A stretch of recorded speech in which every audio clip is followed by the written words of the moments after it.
You ever feel like the childlike wonder of opening packs full of random cards and sticking your favorites into a deck has been sucked out of the game? Decks today are all about optimizing hand trap ratios and playing the most optimal strategies possible, but where's the fun in that?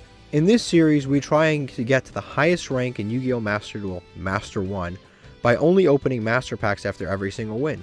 But since we have already reached Diamond, we have entered Master Mode. Now we take 2 Master Packs after every single win. Credit to Cimo and Hausman for inventing. Playing Master Duel Masochist makes me feel like I'm playing a totally new game. But do you know what else can make you feel like you're playing a totally new game? Are you ready to take your Yu-Gi-Oh! Master Duel play experience to a new level? The Untapped GG Companion is here for you. Use the deck tracker to know exactly what cards you have in your deck, and to go over any cards you aren't familiar with yet by hovering over them. It instantly updates when you draw a card, and automatically hides if you check your extra deck or graveyard. This is the perfect tool to help you master a new deck.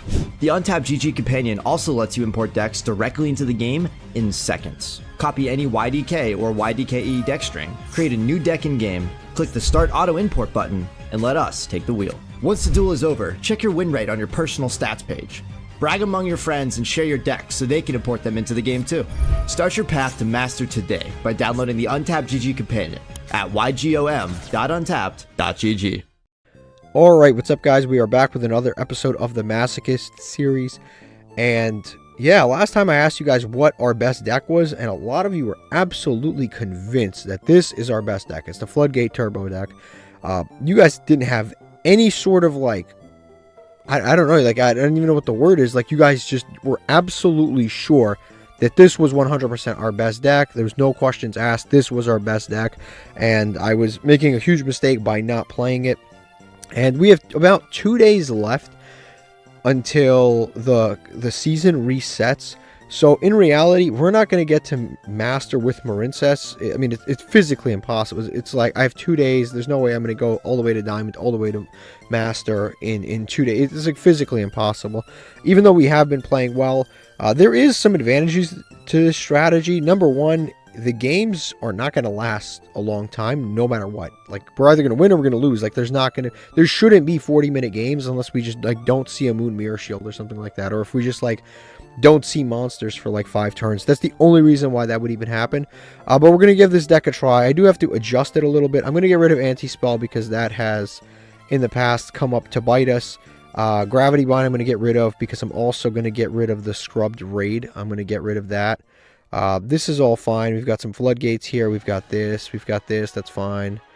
That's fine. I'm thinking block out curtain is okay. This is searchable, so it's nice.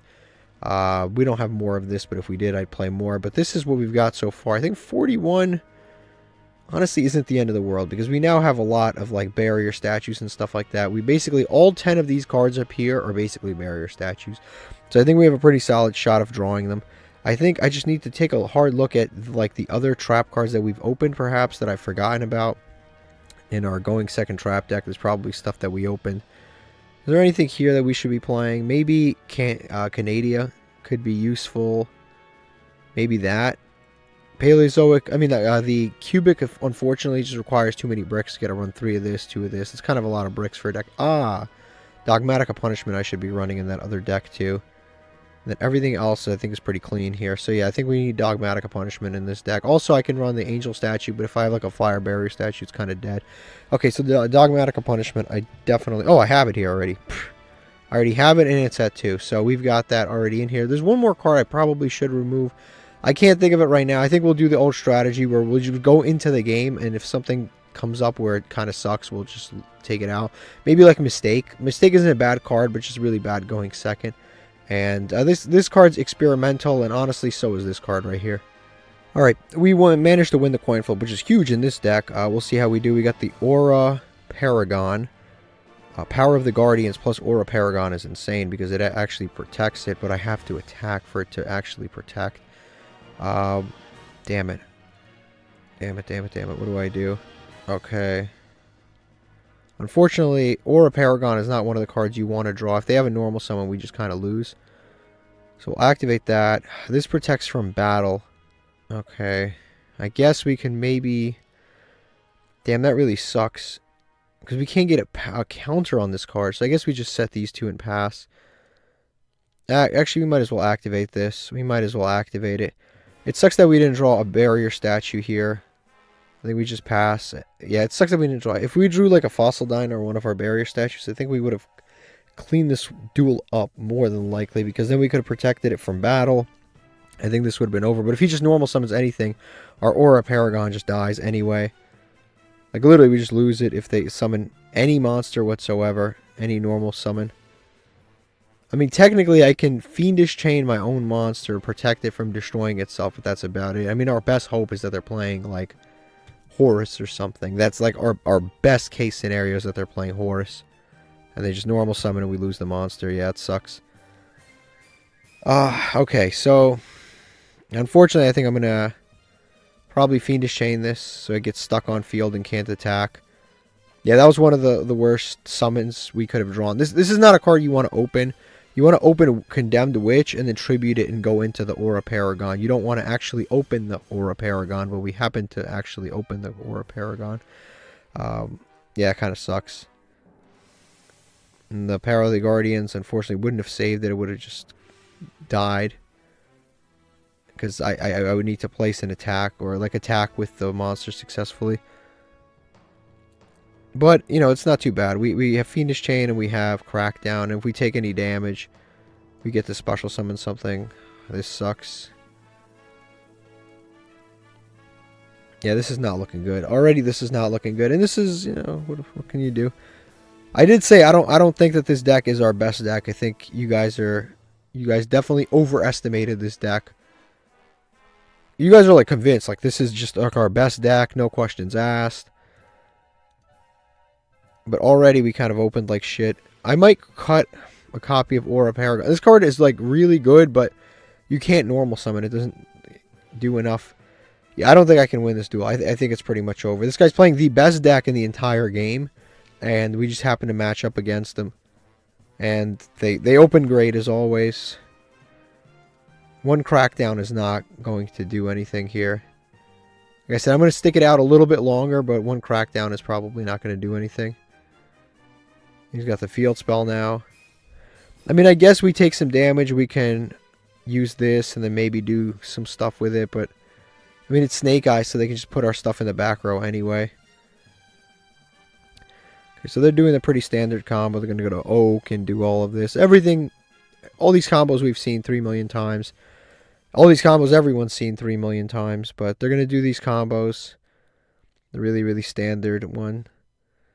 I could have stolen the Snake Eye Ash earlier, but I didn't really feel a need to.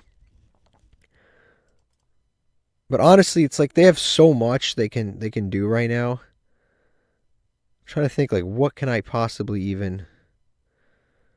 Like, yeah, this thing, can, if we take damage, we can summon a barrier statue from deck, but, like, what in the world is that going to do for us? Yeah, we can summon a monster with level 4 lower monster, but, like, what does that even accomplish? It's so weird, because, like, we have interruptions, but they're so odd. We have a steal and this, but they have, like, the 3 cards in hand they haven't even touched yet. They literally have used 2 cards. They've used... They used Sylvie and they've used the Diabellstar Witch, and that's it. They've used 2 cards in their hand. Like, and they haven't even touched the rest of their entire, like, anything. They haven't touched that. They haven't even touched the White Forest aspect of the deck other than this. Okay, there's some Sprite Elf, as if this couldn't get bad enough. Technically, I could have, well, not really. It's a quick effect anyway. You can make Sprite Elf and stuff. Make a Link 4. Or, never mind, a Synchro 4. A Synchro 6 using 4 monsters. Add a White Forest card. Again, it's not like I could steal that, but it's on... Everything's on summons, so stealing it doesn't do anything. I might as well just wait for them to summon a big monster and just try to steal that. That's really our only bet here. It's insane how these 2 archetypes actually bridge themselves together. It actually is. When you actually think about, like, 2 archetypes that absolutely shouldn't work together. They actually shouldn't work together.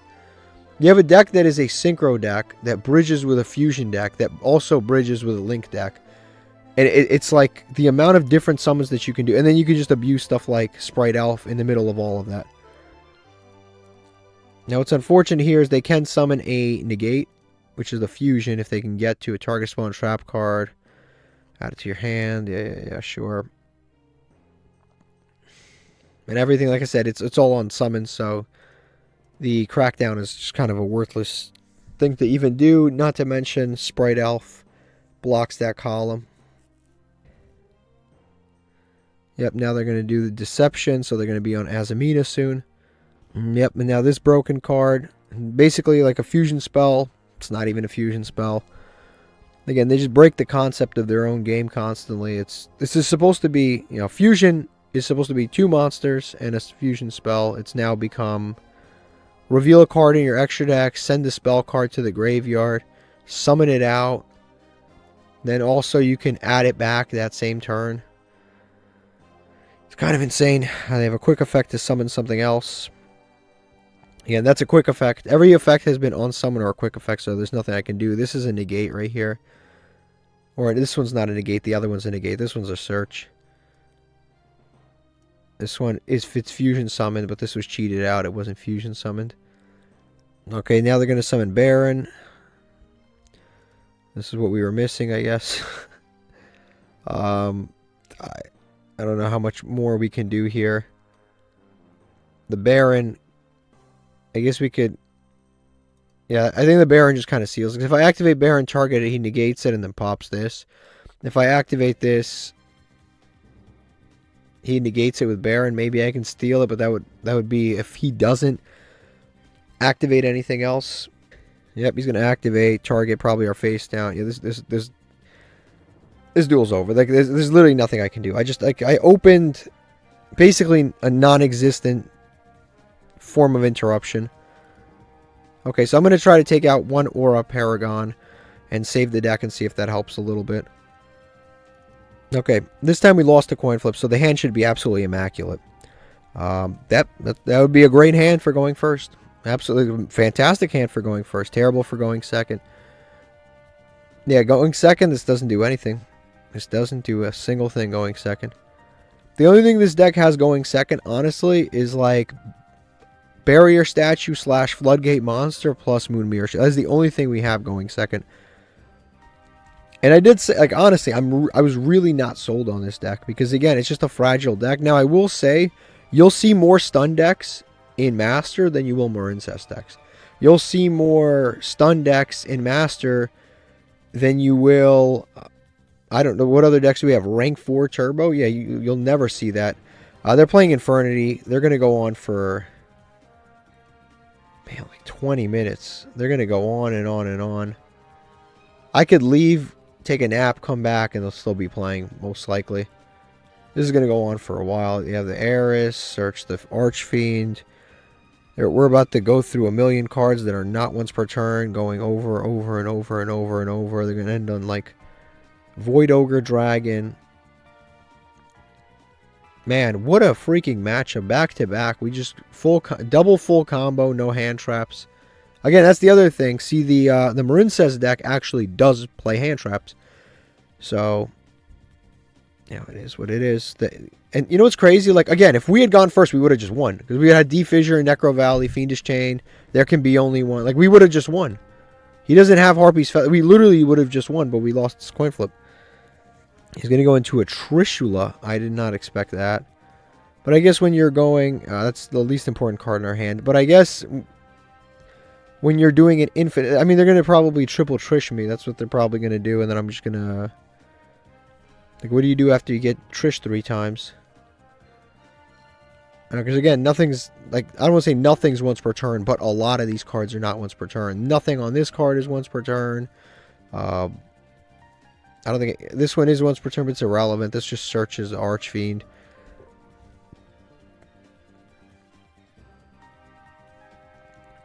I'm going to Synchro Summon again. Oh, very creative. Very, very, very creative. This shit's corny, man. We really would have won if we had gone first. Necro Valley plus D-Fissure. And now they're just going to go full Fiendsmith combo. I mean, we might as well stick it out because unfortunately, this is what sucks about being a Platinum. Like, you might as well stick it out. And that's one of the, like, negative aspects of going... What's crazy is our last hand was good going second. This hand's good going first. And we're just kind of, yeah. We won the coin flip at the wrong time when we lost the coin flip at the wrong time. Alright, so you can see they continue to search and stuff. They're going to go into an Appaloosa. Appaloosa, the positive thing is Appaloosa does nothing against us. So I guess that's one of the positives here is that Appaloosa does nothing. Yeah, this is the endless loop that is going to get us killed here.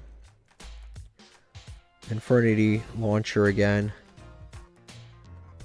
And they can use that. Yeah, this is the endless loop that's just, I don't know what I'm really supposed to do. This actually matters because that can basically go into one of a million different monsters. So this can go into the nightmares. This can go into all of the other really good cards. The nightmares. Yeah, just a million things. I guess if we can resolve a Necro Valley. What is resolving a Necro Valley going to do? Especially now they have barrier. That's another negate. They have barrier. They have IP.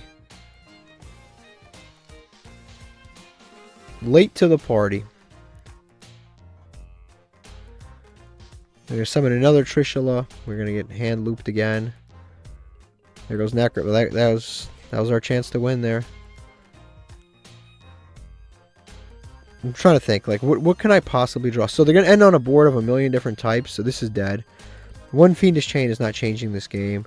This is dead on turn 2, because even if we do activate this, they'll still be able to summon these two again and use their effects again, and then they'll get banished, and then by then it doesn't really matter. Like, what in the world could we possibly draw that would even matter right now? None of these would save us because, okay, we draw. Like, it doesn't matter what, like maybe, okay, so let's say we draw like a Fire Berry statue, we summon it. They can't IP. We can't, yeah, now they have this. They have Infernity Barrier. There can only be one is negated. Like, I can't. There's nothing that I can do about this. There's nothing that I can do about this. There's not a single card I can draw. Like, I don't even, there's no hero in this deck that I could draw to change that situation. There's nothing I could draw. The second that coin flip flipped that way, we just lost this duel. Okay, we lost a coin flip, but our opponent made us go first. I'm going to guess, I mean, you can't make this shit up, man. We literally just brick. We don't draw any of our barrier statues. Our only playable card is Goganda. I mean, not Goganda, is Fibrin. This is the only playable card in our entire deck. This is dead. There's nothing. I don't have a single playable card. Now, this is actually insane. We go first, we draw going second cards. We go second, we draw going first cards. And they're just playing this. I just lose. Yeah, I just lose. I gotta hope that I don't even know what I can really do. I can negate Chandra in the battle phase. Like, that's the only thing I can even think of. Okay, they're going to do this effect. It's irrelevant. Yeah, they're going to summon Chandra. Yeah, my best bet is just they go to battle phase and I just negate Chandra and hopefully that ends their turn. Like, that is the only hope that I've got. Okay, they can activate this effect. Again, we're just waiting for the damage step effect. Yep, this effect. We're going to activate Forbidden Droplets. Send. Honestly, maybe if we draw a trap, this is somewhat usable. The second Moon Mirror Shield's not helping anybody. We'll just confirm. And we'll hit the Chandra before it can activate its effects. Yep, we'll cut this in half, negate its effects, and then this will actually be negated. And then we'll take the damage, whatever. But like the second we get a barrier statue or something similar into play, we have a very good chance of winning this duel. We just need to draw one of those cards, and then I think that it's very possible we actually manage to win this. Erratic Seal.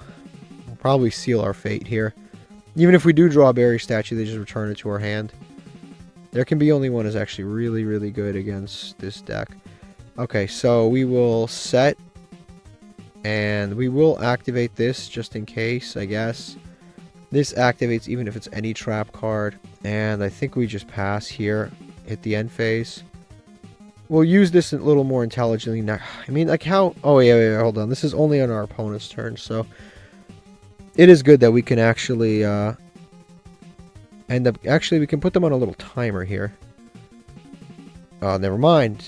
Too late for me. I guess we can make them... We can make them decide. Hit them with the there can be only one. And they can't react with this. But at least we'll out the... we'll out one of these two monsters, which... Yep, that'll get sent to graveyard. Pydra will resolve so it can grab him. Sangan summoning. They do have this in graveyard, which is actually quite important. And then we'll summon this to protect our life points. Yeah, they're gonna maxi. Okay, I think this is the only special summon we have in our deck. It's kind of crazy. So we'll maxi. Summon that out. I hope I maxed out on my targets. Oh, I need to... Do I have Storming Mirror Force? Yeah, I do have Storming in this deck. I'll take the Storming, sure. I'll take the Storming. If there can be only one... Oh, wait, it's there can be only one. So, yeah, I can summon other stuff. I actually can have plenty of barrier statues as long as it's... Okay, they're going to activate this. So, rip to him, except we have Decisive Battle Golgonda. Is my opponent trying to fake me out here? Well, it's not. Let's hope not. We'll activate Decisive Battle. We'll send... this to graveyard, why not? Hopefully they don't like randomly have a Harpy's Feather Duster. Although they probably would have used it last turn when we had the Forbidden Droplets set. So I mean I hope they scoop. They actually scoop. Honestly, that wasn't even like a guaranteed win of any kind. Like it really wasn't. That was just if they stayed out, if they just stayed it out, they actually could have won there. Okay, after a little bit of a rough start, we actually managed to win one, which is good. Again, this deck kind of relies on a bit of luck, but I guess all our decks kind of rely on a bit of luck. We'll see how it goes. And the stun deck it's easy to play. It's easy to play. At least we've got that going for it. It's easy to play. Simorgh Bird is a new card. Neo Flamevel. This is a free summon. Right. If this card is added to hand, except by drawing it, you can draw 2 cards this card. Okay. This is actually not bad if I can get it onto the field. And then we got the Re-Shaddoll Wendy, which we already have. So, just more cards for our Shaddoll pile that apparently we have. We'll just add another thing to it. And then we've got some more cards here. We've got another Master Pack. Hopefully this one's got something cool. It's got the Pendulum Scales. Look at that. All right. We've got Monk of the Tenyi is a huge pickup, right? That's another Monk of the Tenyi. That gives us more versatility. Thunder Giant we can actually summon off of our card that we have. Armityle, the Chaos. We actually pulled all 3 of these cards. Isn't that crazy? We actually pulled all 3 of them in this challenge. We now can summon this. How I would summon it? Oh, I mean, the fusion spell. I don't have Verde Anaconda. If I did have Verde Anaconda, I could summon this. I probably have the fusion spell. Skyscraper. Look at these GX cards. Hero Barrier and Elemental Hero and all this other stuff. Time Tearing. Morganite. The day that we have our stun deck, it's absolutely insane. Okay, and then we've got a card we'll never use. And a double of a card we'll never use. That's an insane pull on the day we decide to play this. Of course we're playing this immediately. Of course we are. Okay, I don't know if we're going to be playing this in every single deck, but we are playing it in this. I mean, look, how stupid can you be not to play this? So we'll play it in this deck. I honestly don't even know what to remove. I honestly am thinking about Mistake. It is a good card. It would have won us a lot of... It's one of those cards you like absolutely must draw going second. Like, you have to draw this. I mean, going first. You have to draw this going first. Like, you cannot draw this going second. It does nothing going second. Because by then, they've added 3 million cards. The positive thing is this deck basically adds nothing other than Condemned Witch, which adds something. Other than that, nothing in this deck adds anything. So that's one of the massive positives about it. I think we'll just stay on 41. And, like, if we draw something that's, like, really annoying us, we'll cut it back down again. Okay, we managed to win this coin flip. We'll see how it goes. That's pretty good. I could go Condemned Witch into... I don't think I need to. I think we just go with the... Yeah, I could go Condemned Witch, but then we potentially lose to an Ash Blossom. Because you can go Condemned Witch Search, and then Condemned Witch to tribute to summon the light fairy, the light barrier statue, but we could just go the safe route with the fossil dyna with the memories of the adversary. I don't know. That's a great question. I think we go with the fossil dyna. I think we go fossil dyna. He's definitely got like a maxi or something now that I'm looking at. He paused, so yeah, this is a great. I don't know. This is a great question. What do? Do you go condemn the witch? Or you go the other direction. Because this card's good, but this is susceptible to call by the grave. Very susceptible to call by the grave. So then we'll just pass on this. Go to end phase. Yeah, because if I activate this search, that's fine. But then on our opponent's turn, we tribute it, and they call by the grave it. It's a wrap. We don't have shit. We just sit on this Necro Valley. I guess we sit on a Necro Valley and a Memories of the Adversary. And that's pretty much it in that case. They're going to set a monster. You love to see it. Now, if this is like an Ash Blossom, we're kind of in trouble. But we shall see. But if maybe we draw a Moon Mirror Shield or something like that, that could help. In this case, I won't summon Condemned Witch. I think we go Barrier Statue here. I think we go Barrier Statue because we just need to keep adding to these monsters that prevent our opponent from playing. I think that's the way to go. I think that is the way to go. I think we go to battle phase now. We attack into what is most likely an Ash Blossom, but it doesn't actually matter if it is an Ash Blossom. If it is, it is. It's 1700. I mean, that kind of sucks because now they can just normal summon some really, really big Dragon Maid monster. But, I mean, the fortunate thing is we can definitely do some stuff. We have Necro Valley, which is really good, actually, against Dragon Maids. So, not only are these two shutting off Dragon Maids, but also this is shutting off Dragon Maids. They're going to end phase here. Yeah, again, we're just kind of struggling right now because we don't have any battle power. This is not bad, actually. I guess we can set that up. We'll go here. Activate this to search for... They have an Ash Blossom or some sort of response here. We'll do this to search. Grab a Forbidden Droplets. We really, really need to draw something here. But we'll activate this. Unfortunately, this only cuts attack, so there's no point to even do anything here. Yeah, we'll just activate that. And I guess we just set the Forbidden Droplets because we do have the protection. If a card would be destroyed, destroy this instead. So we already have the protection for our entire board here. So even if they have draw the Harpy's Feather Duster, it does nothing. Again, the only thing that they can really do is set two monsters. I can't get over them, and then they tribute both of them into a bigger monster. But then we have the Memories of the Adversary to protect ourselves from that afterwards. Plus, we have Fiendish Chain, so we definitely have stuff. So I might as well just set this. We got to leave at least one zone open to activate stuff later. Yeah, they're going to set another monster. Probably, like I said, as expected, they're going to tribute these two to go into one of like the 2800 attack monsters or something like that. But then we can just Memories of the Adversary that one. And we are good to go. Oof, that is a great card. Honestly, I kind of want to tribute two of these to summon this and to just protect the Fossil Dyna. That seems crazy, but I actually think that's the right play, because then we can start resetting the top of his deck. Yeah, I think we tribute these two, summon him out. I think having him in the loop is actually really great. Yeah, because now we can reset everything he draws, and we kind of like create a checkmate situation here. I think that's actually better than the ones we had before, because now it's like we pick his draws. He'll never draw an out. It's like perfect, actually. Activate this. I don't know what he's got. Maybe if he has Imperm, this is not a bad Imperm target for him. We'll hit 5 cards. Yeah, he can draw that. Light and Sublimation. Yeah, we just basically... He can't activate this. I don't destroy as many, then special summon. I don't think he can activate that anyway. I think we just hit like all of the easy normal summons. We just hit that. Get rid of those. It'll prevent him from setting anything. And we'll just be able to attack over this Parlor Dragon Maid. And next turn, we'll be able to attack over... I don't know what this is. Probably has a lot of defense, too. Ghost Ogre. Okay, so eventually we'll be able to get over everybody. It's going to take some time. But yeah, I don't regret summoning Keshtir Ogre. Because again, I can just make him summon these big-ass monsters. And as long as they can't get rid of Fossil Dyna, we're pretty much good here.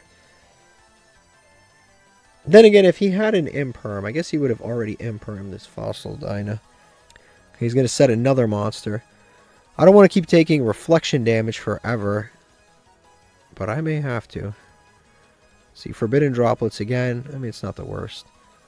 Okay, so we'll go to battle phase immediately. We'll just attack into... Yeah, we'll attack into this. Ah, damn it, I misclicked. Ah, it's not the end of the world. I accidentally clicked the wrong button. Yeah, so we'll, that sucks. I accidentally clicked the wrong button there. And this is a maxi. So finally, you know, it's a regular monster. But I know that they're drawing more big-ass monsters for the next few turns. They drew the light end dude. Now they're drawing the other monster. So they're going to be drawing really big monsters for a little while here, so it doesn't matter. They're drawing the Interrupted Kaiju Slumber event initially, but that card's not really a concern because you can't resolve that under Fossil Dyna. And yeah, it was a wrap. This one was, his fate was sealed. That was like nothing really happened there. This fate was, he was cooked. He was cooked. There's nothing he could do. There was nothing he could do. Oh, we completed a practical exam, so we can go do that real quick. Okay, so yeah, we clear the conditions, which was to destroy monsters by battle. And then I guess we take this test real quick. We're going to see if we can get, I guess, 5 questions right at least. Wow, this is a lot. Okay, I'm going to go with this. Nope, went with the wrong one. Okay, so this allows you to... This negates the effects of monster effects that are activated while they're in defense mode.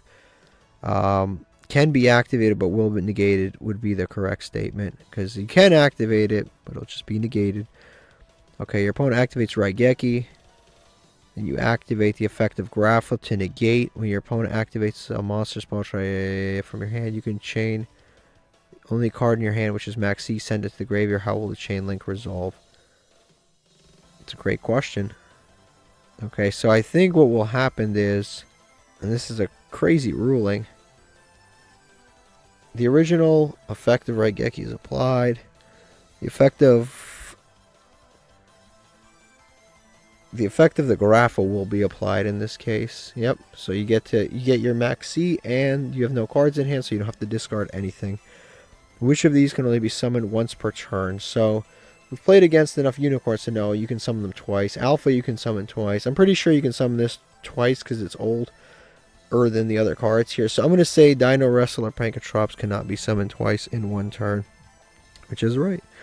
Alright, let's see what else we've got here. This is a lot of reading. The Indomitable Warrior, Unwavering Loyalty, which isn't even on any of these cards. I honestly am going to just take a shot in the dark and say it's this one. Okay, I was wrong. It was way too much there to think about. This is Legendary Fisherman number 2. 100%. That 6 Samurai card was way too much. Okay, so this one's a little bit weird. I'm gonna say if this Stratos gets destroyed, up to the number of hero monsters you control, except for this one, you control 2 hero monsters, so you get to destroy 1 card still. None, never. Okay, for Lightning Storm, you have to control no face-up cards in order for Lightning Storm to go through. And we cleared it. Hooray, nice. So some of these are a little weird because they require you to do just a ton of reading. And they give you very little time, and sometimes they just require you to just memorize text that just isn't there, and you just can't read it. You just got to remember. Oh yeah, that's how that works. Okay, so we cleared those conditions. Let's see what next conditions we have here. We've got Tribute Summon, Synchro Summon, Link Summon. All things we've done and probably are going to do. Okay, let's open 2 Master Packs.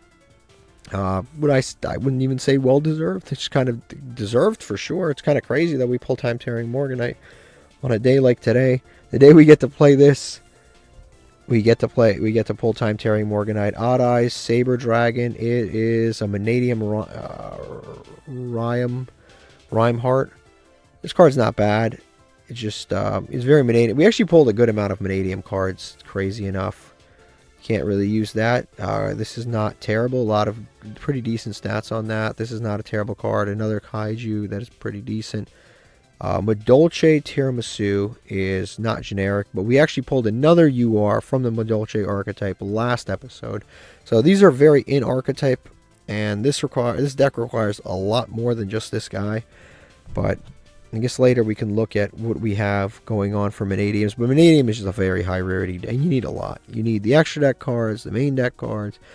You need a lot for that deck. You can't squeeze by with just like two. It's not an engine. It's like a deck. So I can't just play a little bit of it. Archfiend Giant, Sunvine, the Beast, Hazy Flame, Glacial Beast. This is, maybe we can use this for one of our water decks, but I don't know. And then Fiendsmith Synced. It gives us a free token, but it locks us into Fiends, but we're not going to be playing this anytime soon. Okay, so we just won the coin flip. We'll see how this goes. I mean, that's pretty good. That's pretty good. We have Crackdown, Ultimate Offering.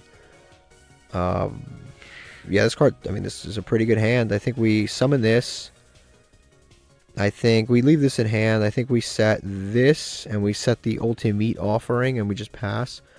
And, yeah, we can pay. During the battle phase, we can summon something. During our opponent's battle phase, we can just summon another barrier statue, or we can crack down, steal something. So either way, we technically have the battle phase locked down. We just gotta hope they didn't open, like, Harpies and stuff like that. That's really the only thing that can stop us here, unless they're just also playing this deck, in which case this is going to get very interesting very quickly. Penguins. No, oh, no, it's Fluffals.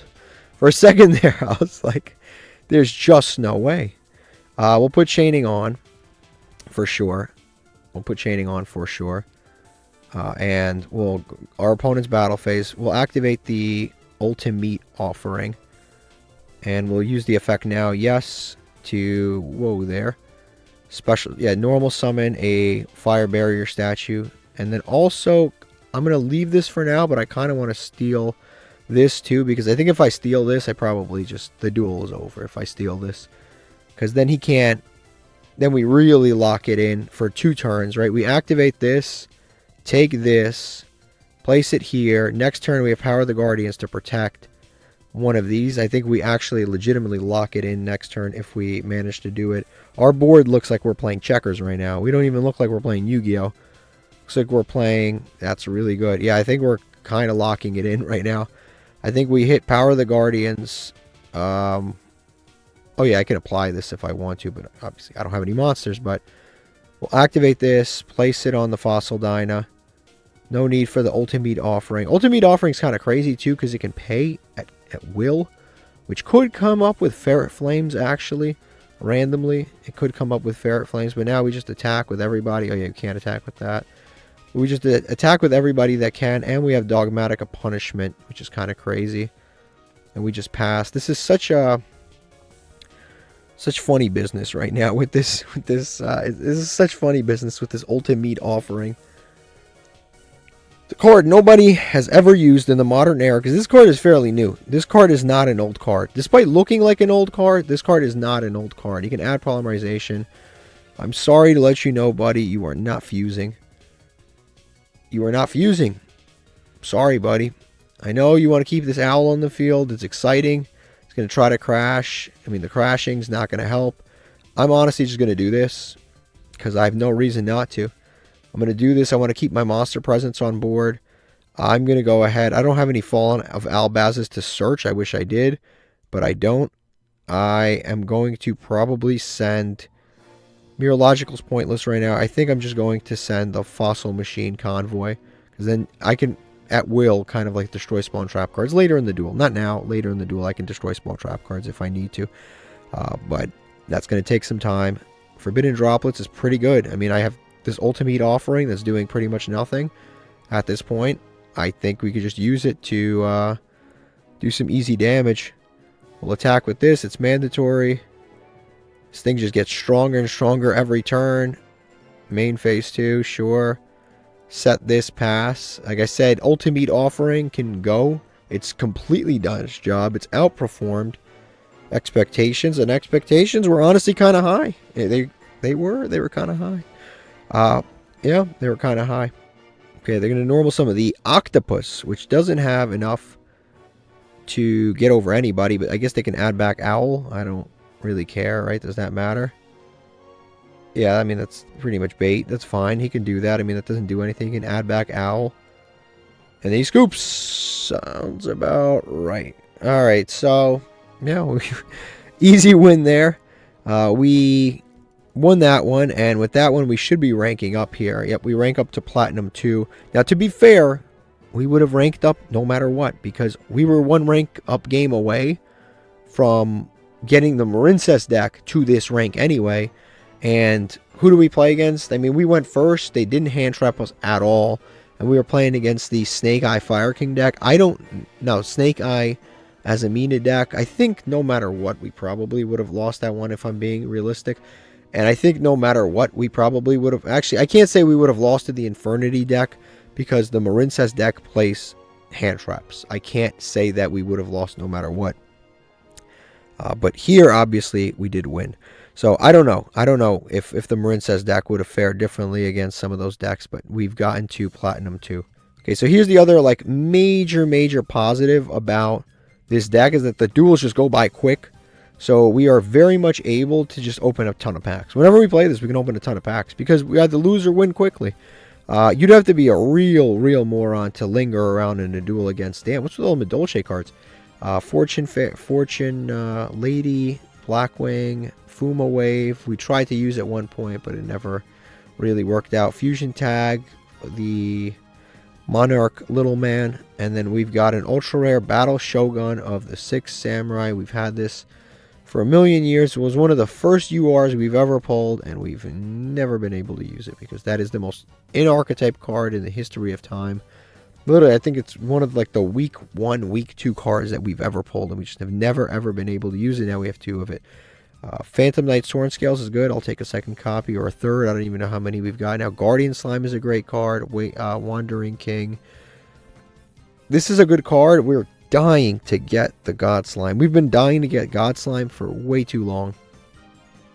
Okay, so we lost this coin flip. The hand again is pretty good. Fossil Dyna, Barrier Statue, Solemn Judgment, Mistake. If we had gone first, I think it would have been guaranteed. I don't think there's a doubt in my mind we would have won if we had gone first. Between the Mistake, the Fossil Dyna, the Power of the Guardians, I think it would have just been almost like 100% chance we win. Okay, they're playing Fiendsmith. They're going full Fiendsmith combo. We don't even know what they're really playing. This is what they have revealed to us. Yeah, they're playing the 60 card variant of, well, not 60, 50 card variant of something here. Effect Veiler. They could be playing Blue-Eyes, Fiendsmith.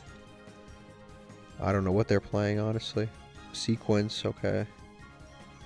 I mean, they wasted their normal summon on that, which is like fine with me. It's completely fine with me. I guess it's cool. Because they wasted the normal summon, they threw away a hand trap, and now they're just going the Fiendsmith line. They might end on the 2600 attack guy. I don't know. There's summon Desiree.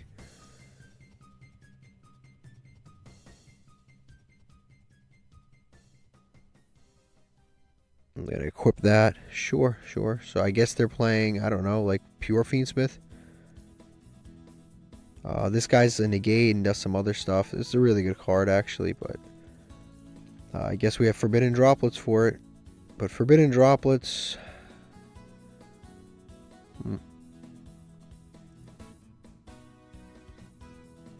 Okay, I think we have the out here. So, we'll normal the Fossil Dyna out. Yeah, we'll normal out Fossil Dyna. Okay, now we'll activate the Power of the Guardians to equip to our monster here. And with that Forbidden Droplets, I think there's a chance we can do this. I mean, this does negate, but we have Forbidden Droplets to negate his monster, so... Yeah, I think we can actually get over this. So we can just do that. Then we have Judgment. All of a sudden he's going to activate to negate. I'm going to go ahead and Forbidden Droplets right now. I can send any number of monsters to the graveyard. I think I'm going to just send Barrier Statue to the graveyard because once we establish Fossil Dyna, I think it's pretty much over. We have Judgment after that and Mistake, so I think Judgment and Mistake will probably end everything, although I can send... Yeah, I think this is probably the smartest thing. We send that. And then we'll see what our opponent does here. They can respond with spell traps. So I could have sent Mistake if I wanted to guarantee him not to be able to activate the trap cards. So we'll negate that, cut it in half. That's negated. My card resolves, sticks to the monster. We'll go battle phase. And we do gain 500 when we attack, so we'll just attack. Gain the 500. I'm not sure what our opponent has here that they can activate in response to this. I mean, it could be like call buys and imperms. It could be all kinds of stuff like that. So we'll gain the counter, and now we're in damage. Oh, they might have a. They might also have a forbidden droplets. That's what they might have. That's always possible. Yeah, they could have their own forbidden droplets because nothing. I don't think they searched any of our stuff. I mean, our monster survives regardless. But, okay, so that gets destroyed. Cool. He loses that. Okay, and then he can out our monster. He can send this to graveyard.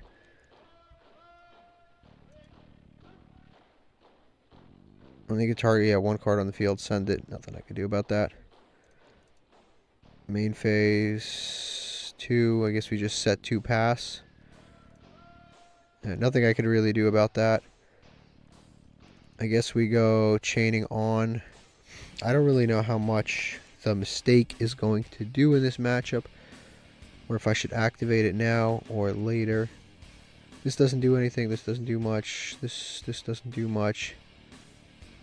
Okay, so I guess we'll use Mistake as an interruption. So if they activate like a tract or something, we'll just Mistake then. We'll put the chaining back on regular. If they activate something to search, then we'll activate Mistake. That way their card at least fizzles. Probably be the smartest thing to do. And then, of course, we've got the Solemn Judgment for anything really, really, really crazy. It seems like they're just setting, though, so that's good. Yep, no need to go into Mistake yet. I was going to shotgun it at first, but there's literally no reason. Punishment. Punishment isn't terrible, so I guess we just set that and then pass. Unfortunately, Punishment for us doesn't combo into anything, like monster-wise.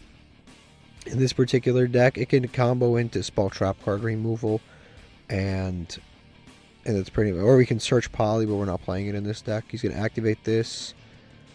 Yeah, I'm just going to go ahead and Mistake here, because that'll prevent him from getting too tracked, and I don't have to do anything else. I mean, the thing is, he's already got a Light Fiend in the graveyard, so it's a little bit of a problem, but we do have, I guess we do have Dogmatic Punishment.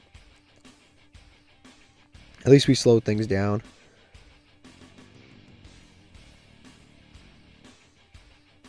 I mean, the positive thing is that this deck is like so outrageously simple, and I can't judgment this because it's not a summon that can be negated.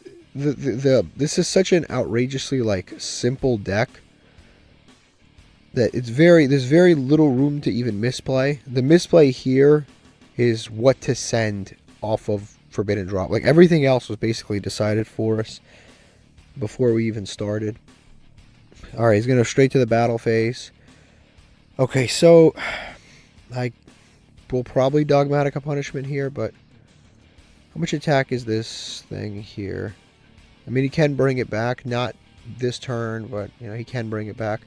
Yeah, I guess we Dogmatic a Punishment. Actually, now that I think about it, I should have Shotgun Mistake, now that I think about it, because if I had Shotgun the Mistake, he wouldn't have even been able to activate this in hand. He would have had a level 6 monster that would have just sat there. So that probably would have been the better thing to do. So we'll just send this to graveyard. Hopefully like call buys it or something. Yeah, that would have actually been smarter to just Shotgun the Mistake in this particular situation.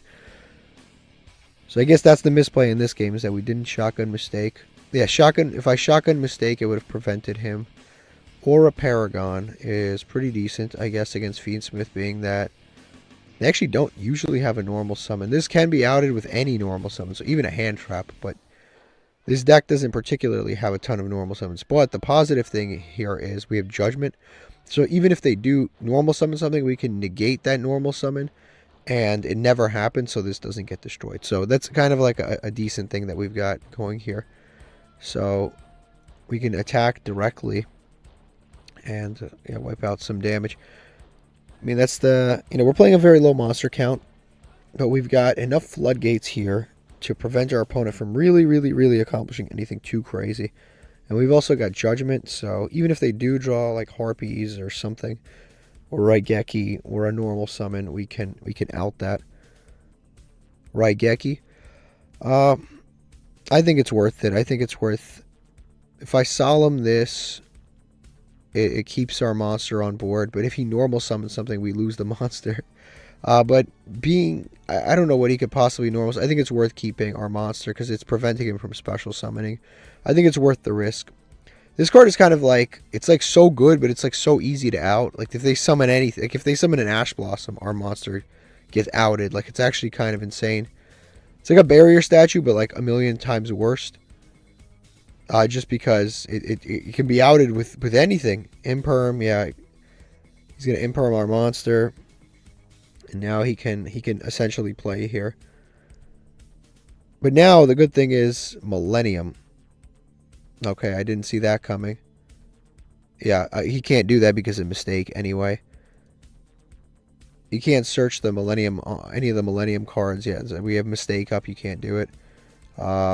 Forbidden Droplets. That's usable. That's usable for a variety of different situations. I guess we just go to battle phase, get in for some more damage. And he paid the 2,000 for that, right? Or it's whatever. Okay, main phase 2. I guess we just set the Forbidden Droplets. It can come up. It can come up if they normal summon something. I guess we can. If they normal summon something, we're cooked, but it's not bad. I mean, we're not in a bad situation. We have the Aura Paragon. We have Mistake. To be fair, this guy didn't really accomplish a whole ton. He definitely could have done more, but I guess he drew very Fiendsmith heavy and not really the other stuff. He's playing a little bit more pure than a regular Fiendsmith deck. He's going to Imperm. Okay, fair enough. Yeah, and he's going to scoop. This guy just underperformed. He just didn't really accomplish much. He summoned essentially one negate and then sat on like imperms and stuff, but they really didn't do much for him.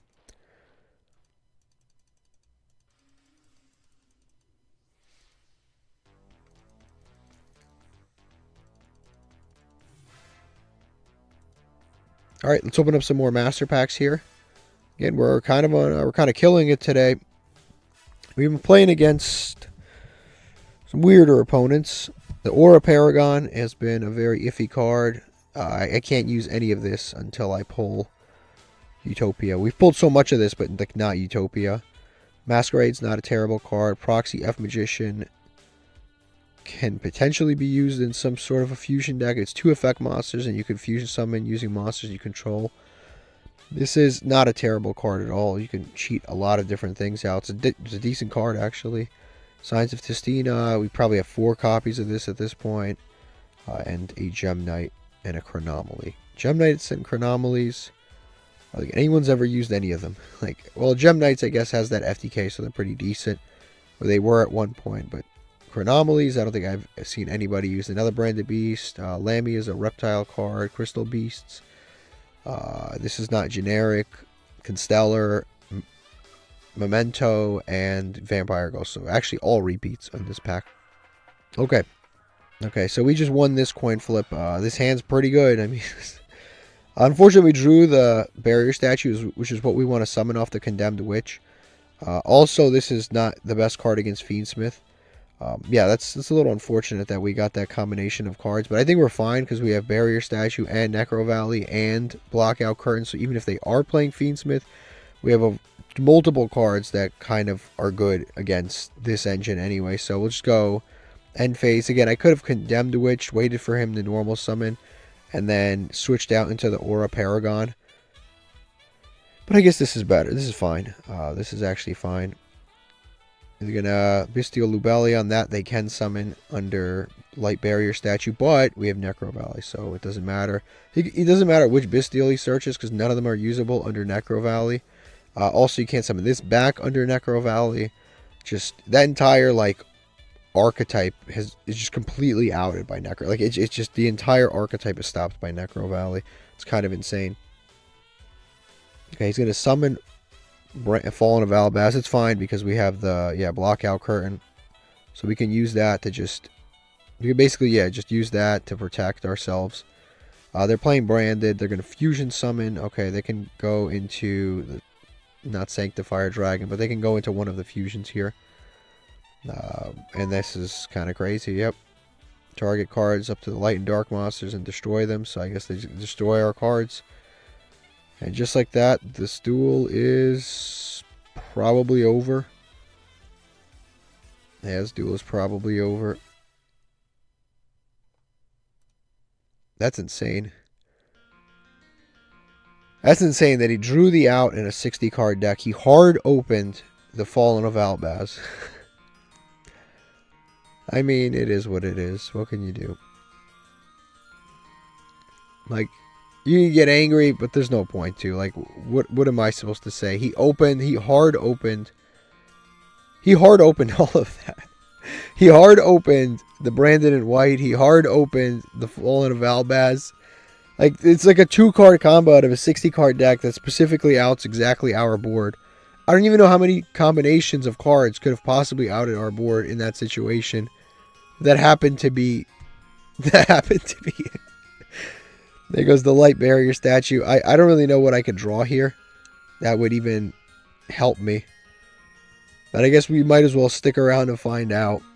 We have double Condemned Witch. Unfortunately, we didn't draw enough kind of like back row, but it's whatever. Yeah, it's just too funny. Sometimes it's so...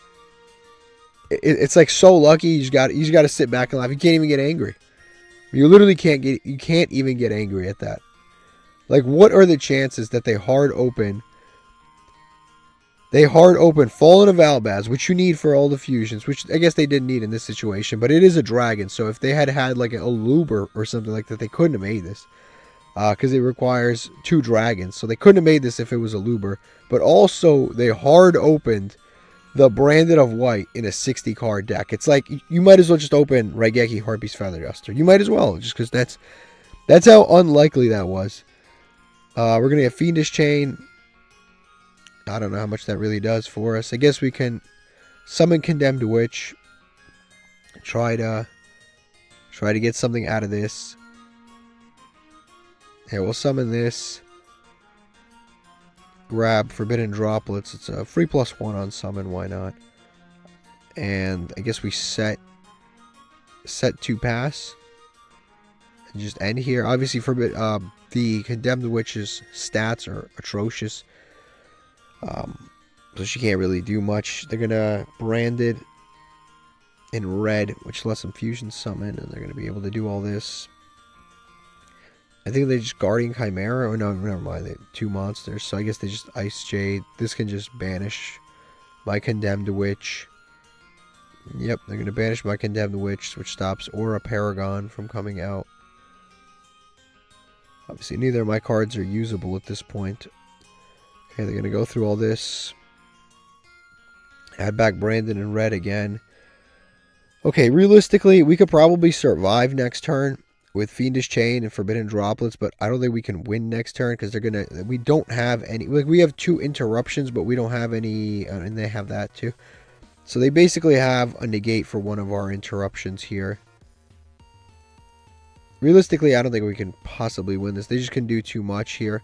I think we just scoop it up. There's nothing that we can do. This was insane. They literally opened a perfect hand. Okay, so this is what our opponent was playing. They're playing 60 card Branded. Again, so many, like, it's insane how well they like, what are their outs here? They aren't playing, they aren't even playing Harpy's Feather Duster. They aren't even playing Raigeki. They're not playing Lightning Storm. I guess their outs would have been Forbidden Droplets would have been an out, but also, yeah, it would have been like Forbidden Droplets would have been the out, or exactly what they drew, which is a Fallen of Albaz plus the Branded in White. That's absolutely, the fact that they drew that is absolutely outrageous in a 60 card deck. Like, what are the damn chances that that would happen? Okay, so we just won the coin flip. The hand's looking pretty good.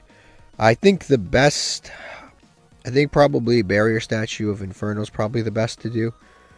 Just because the Abyss one, there's a lot of dark decks that are kind of good. So I just think that, obviously Snake Eye is very good, but Snake Eye stands alone really among the fire decks. It's like Snake Eye, Fire King.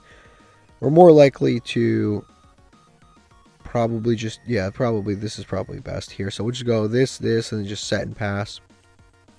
Then if we survive this next turn, we can once again pretty much do the same thing here. Just summon another barrier statue, hit it with a Moon Mirror Shield.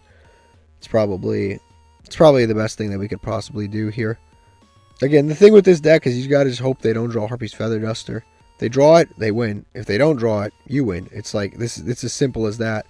Maiden of White. Honestly, against Blue-Eyes, typically the barrier statues and like this deck in general is just very good against Blue-Eyes. They can, of course, set the trap card here.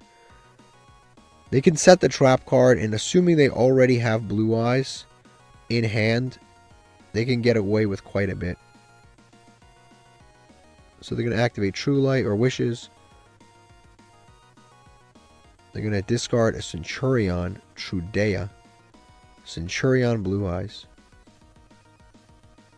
Gotta be honest, I didn't see this coming. They're going to do Roar. Yep, plus that. Summon the Centurion. Sure.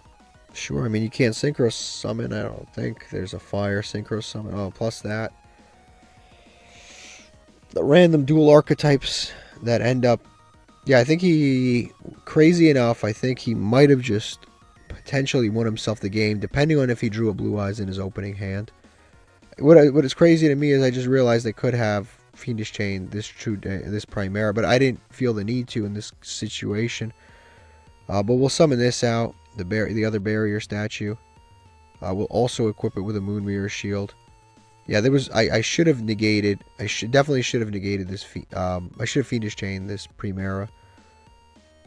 But I just wasn't thinking to, because I was like, what are they possibly going to search? I don't care. And then they search this trap card. It actually matters.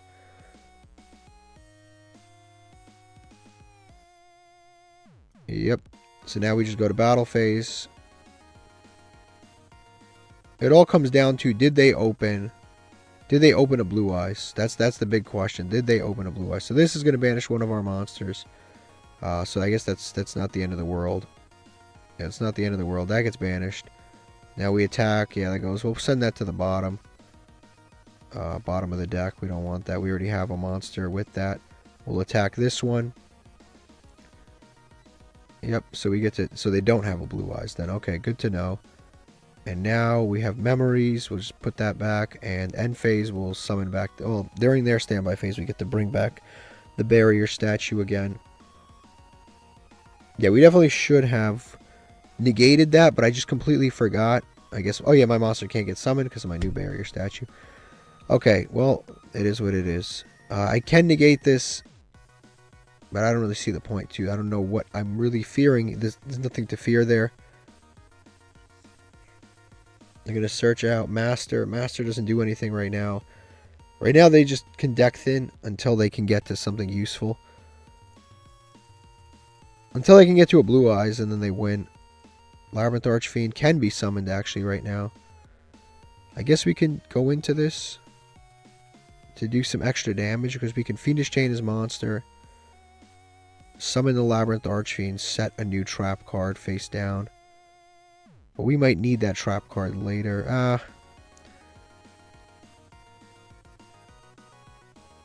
I guess it's not too bad. Yeah, because we get a new trap card. I mean, the thing is, he's got the Blue-Eyes stuff back there.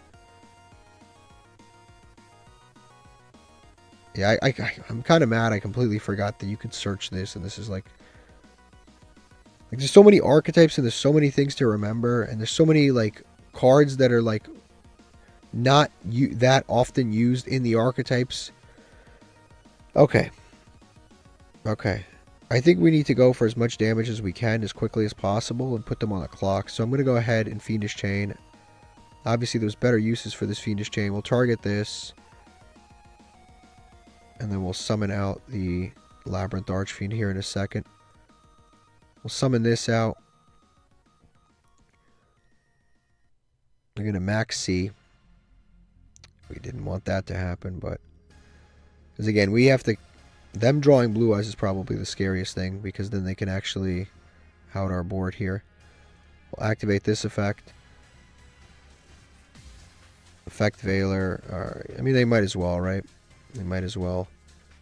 They don't have any hand traps going on right now anyway. So now we just go to battle phase and do some damage. So we'll attack over this. Attack directly. And we pass. Because again, we want to put them on a timer. Definitely could have played that out better, for sure. A lot of things we could have done differently. A lot of things we could have done differently, for sure.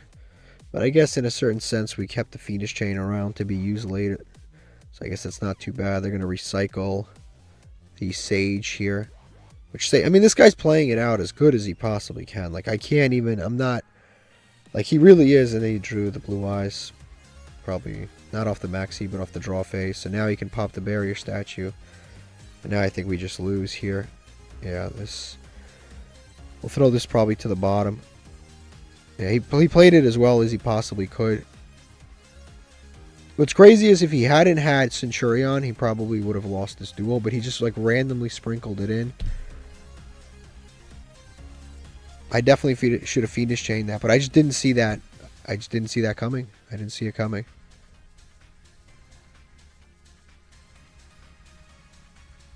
Now, unfortunately, I think we just lose. Because now he could just full combo. We have this card, which doesn't do anything. Even his Spirit Dragons, once he summons them, he can just tag things out.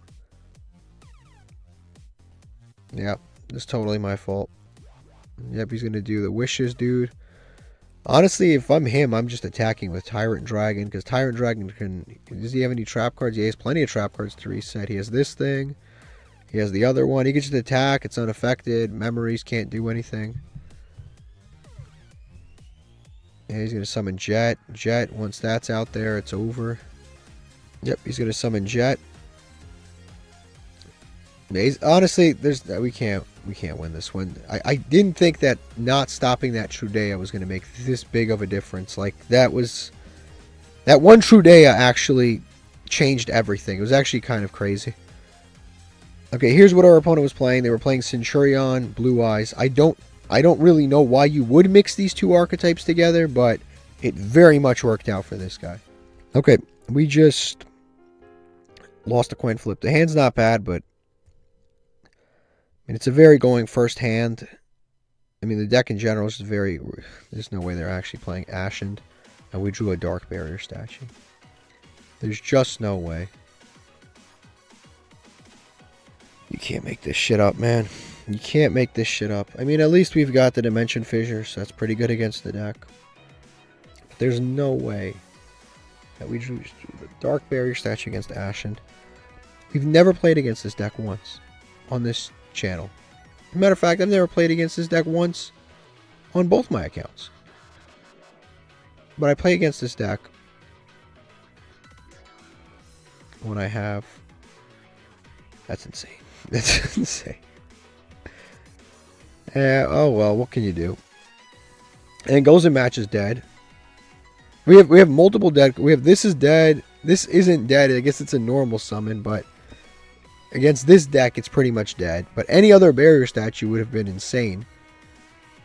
Because the second you normal summon any other barrier statue, your opponent can't fuse. And then they can't get him off the board, which means they don't nuke our board.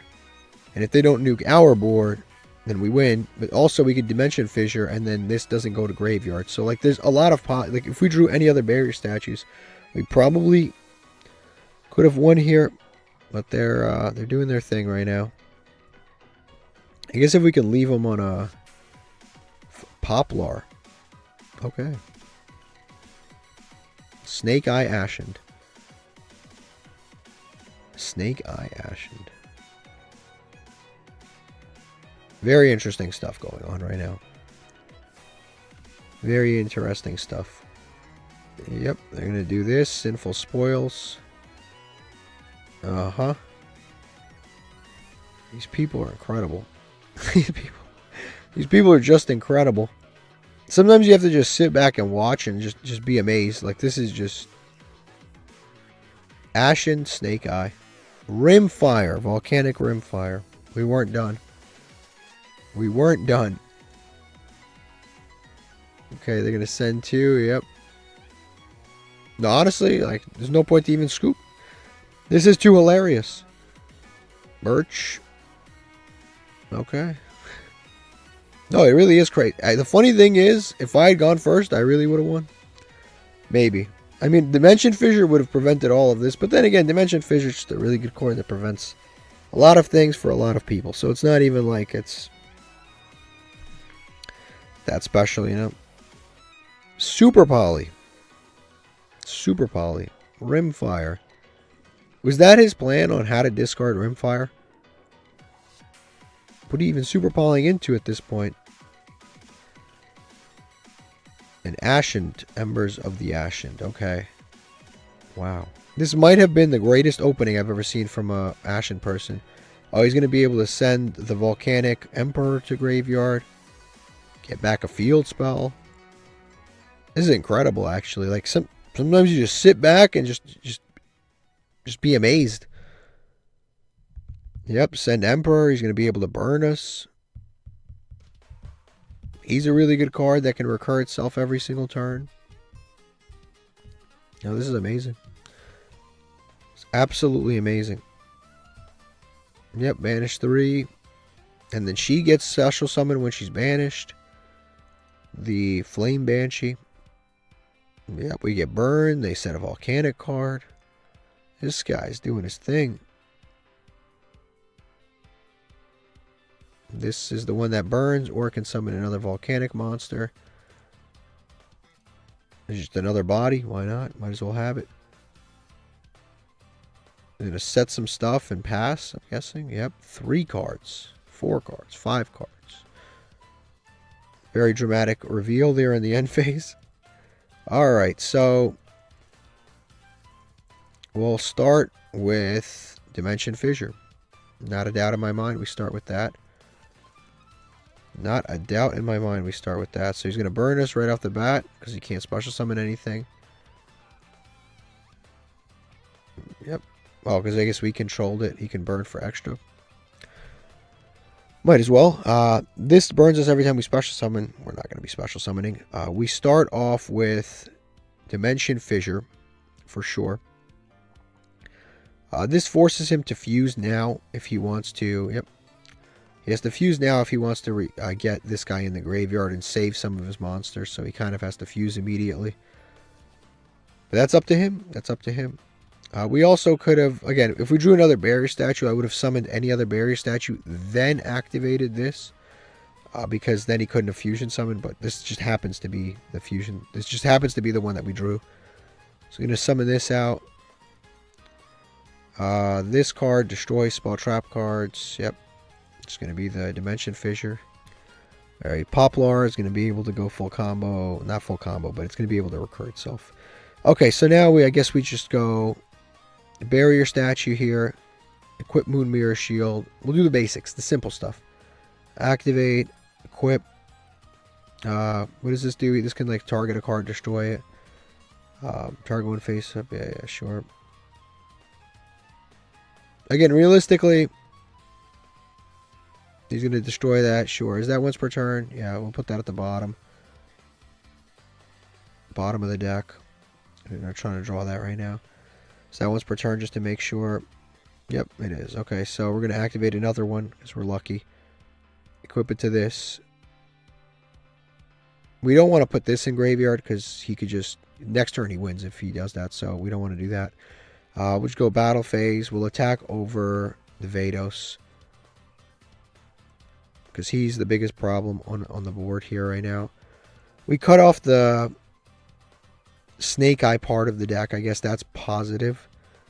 Again, Volcanic Emperor is kind of a problem. We can goes in match and then make him... he has all fire monsters. He has all fire monsters. But I guess if he tries to commit... Tries to get to Ashen here, we can do something. So I guess we just end phase here. There is potential for us to win, but our life points are a little bit low. So that can be a little bit scary. Especially playing against a deck that can burn so easily here. Okay, he's going to link 2 into SP Little Knight. Very expected play. I think I Was that one of the extra deck monster? Yeah, it was, right? Or a monster special summoned from the extra deck. No, he just needs, honestly, I kind of have to do this Solemn Judgment here. Because then he just banishes and we lose, so... We kind of have to. We kind of have to. I mean, honestly, I think he just wins here. Because all he has to do is just crash, main phase 2, summon, and that's it. We lose. Yeah, I think we lose this one. Maybe I should have shotgunned the Gozen match. I probably should have shotgunned Gozen match and locked him there. Into fires. And then he couldn't have done this. But realistically, actually he can't. I just realized he can't, under barrier statue, summon back Volcanic Emperor anyway.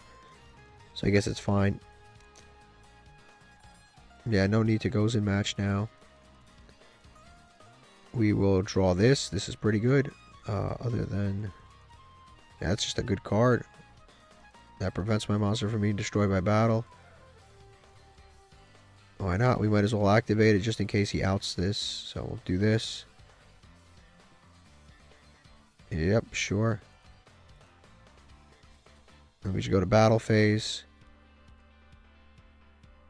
Again, he can't summon back the Volcanic Emperor. And I guess it's kind of a good thing that we got the SP Little Knight out of his extra deck. I guess it's not like a terrible thing. And he's going to take 100 damage. But he can special summon a dark monster. But he loses 2,000 life points. So I guess that kind of speeds it up for us. He can summon one of his Ashen monsters. Oof, I might have just cooked myself here.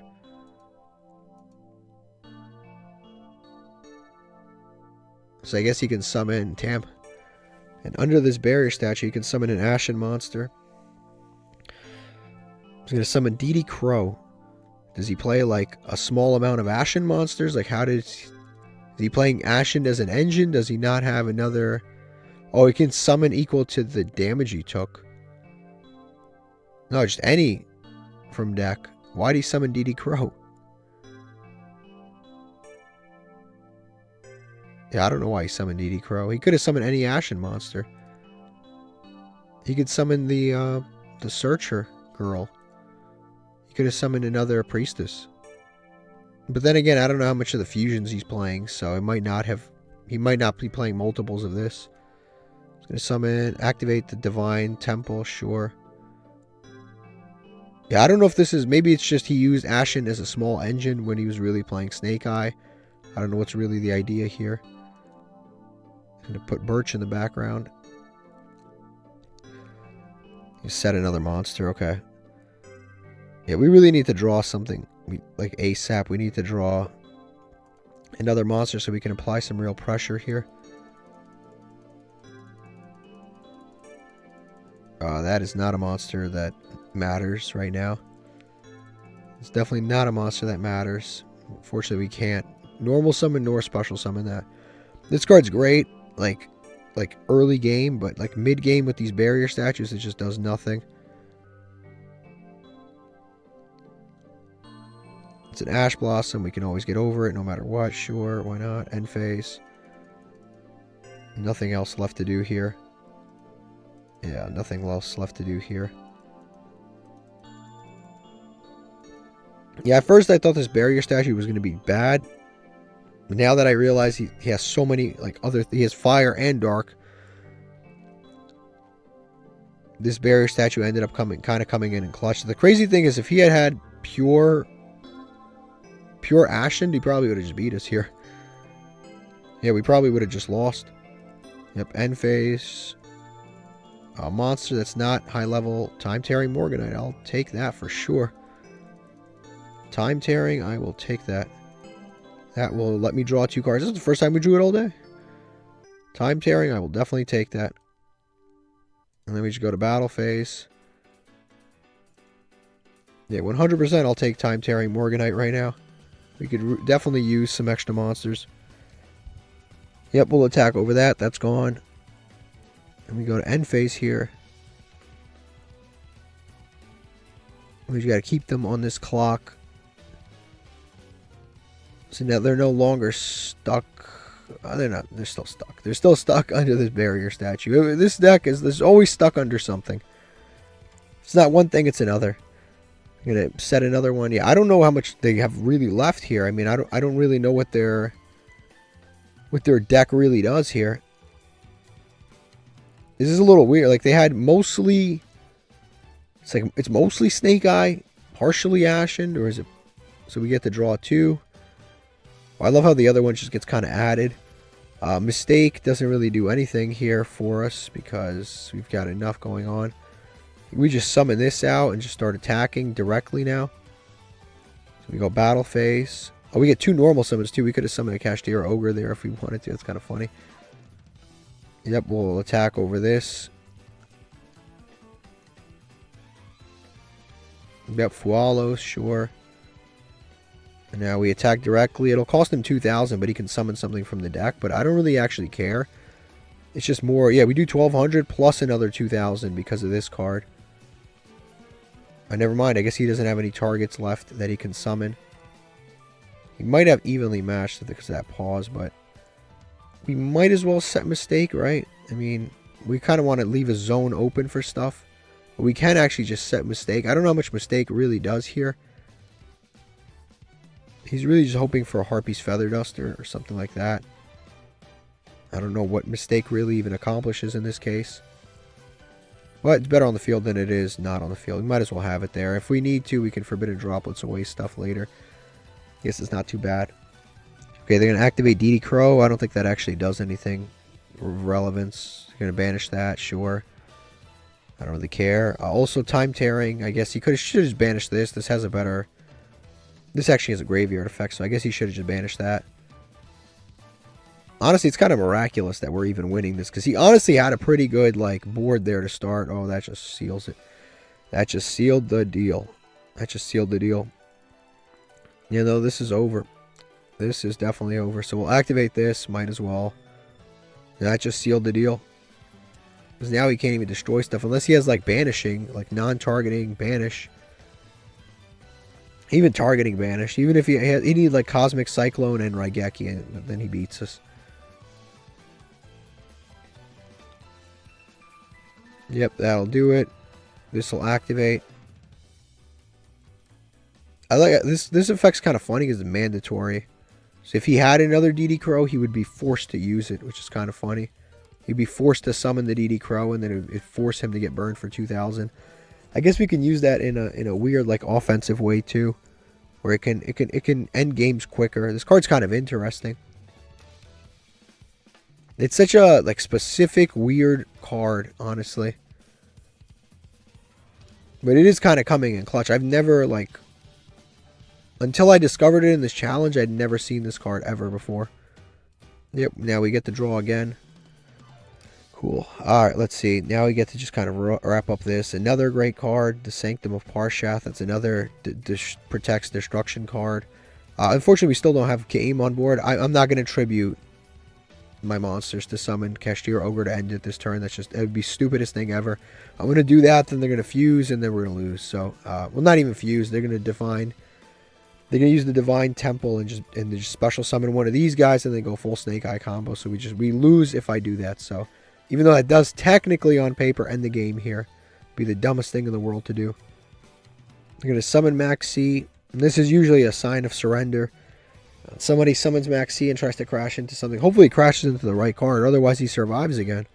Hopefully he crashes into... Nope. He keeps his duel going. Yep, because this will... yep. It'll be 100 no matter what. He extended the duel. It's his own choice. He tried to have a dramatic surrender moment. It didn't go so well. Okay, so finally we can end this duel. I'm in shock that we actually managed to win. We've double Kashtira Ogre, Labyrinth Archfiend. Imperm, he's going to Imperm us. Okay, why not? Why not? You're going to Imperm that, that's fine. We still have the Fossil Dyna. Unless he has 2 Imperms and then does something, but if he had 2 Imperms, he probably could have just won already. So we're just going to go straight to the battle phase and attack directly and wrap this up, hopefully, because he's got 2 cards that are preventing him from doing anything. Yep, just like that. I'm actually kind of shocked we won that because he did have a pretty good turn 1 board, but we did end up cleaning this one up. Okay, this guy was definitely cooking. He's a very interesting deck. He opened like kind of perfectly, honestly. He's playing a lot of bricks, but he opened kind of perfectly in this particular build. He's playing the Ashen Snake Eye. He opened like super poly and all. I don't even know what his board would have looked like if he hadn't opened some of this stuff. Funny enough, he's actually playing this, but he has no way to search it. But I guess he just kind of goes with it. Or I guess he can search it with the Awakening of the Possessed. But he's not playing the extra deck card that would allow. He has Relinquished Anima. He actually had the FTK line sort of there. He probably could have beat us, but all right. So this is what our opponent was playing. They had just a very, very interesting deck.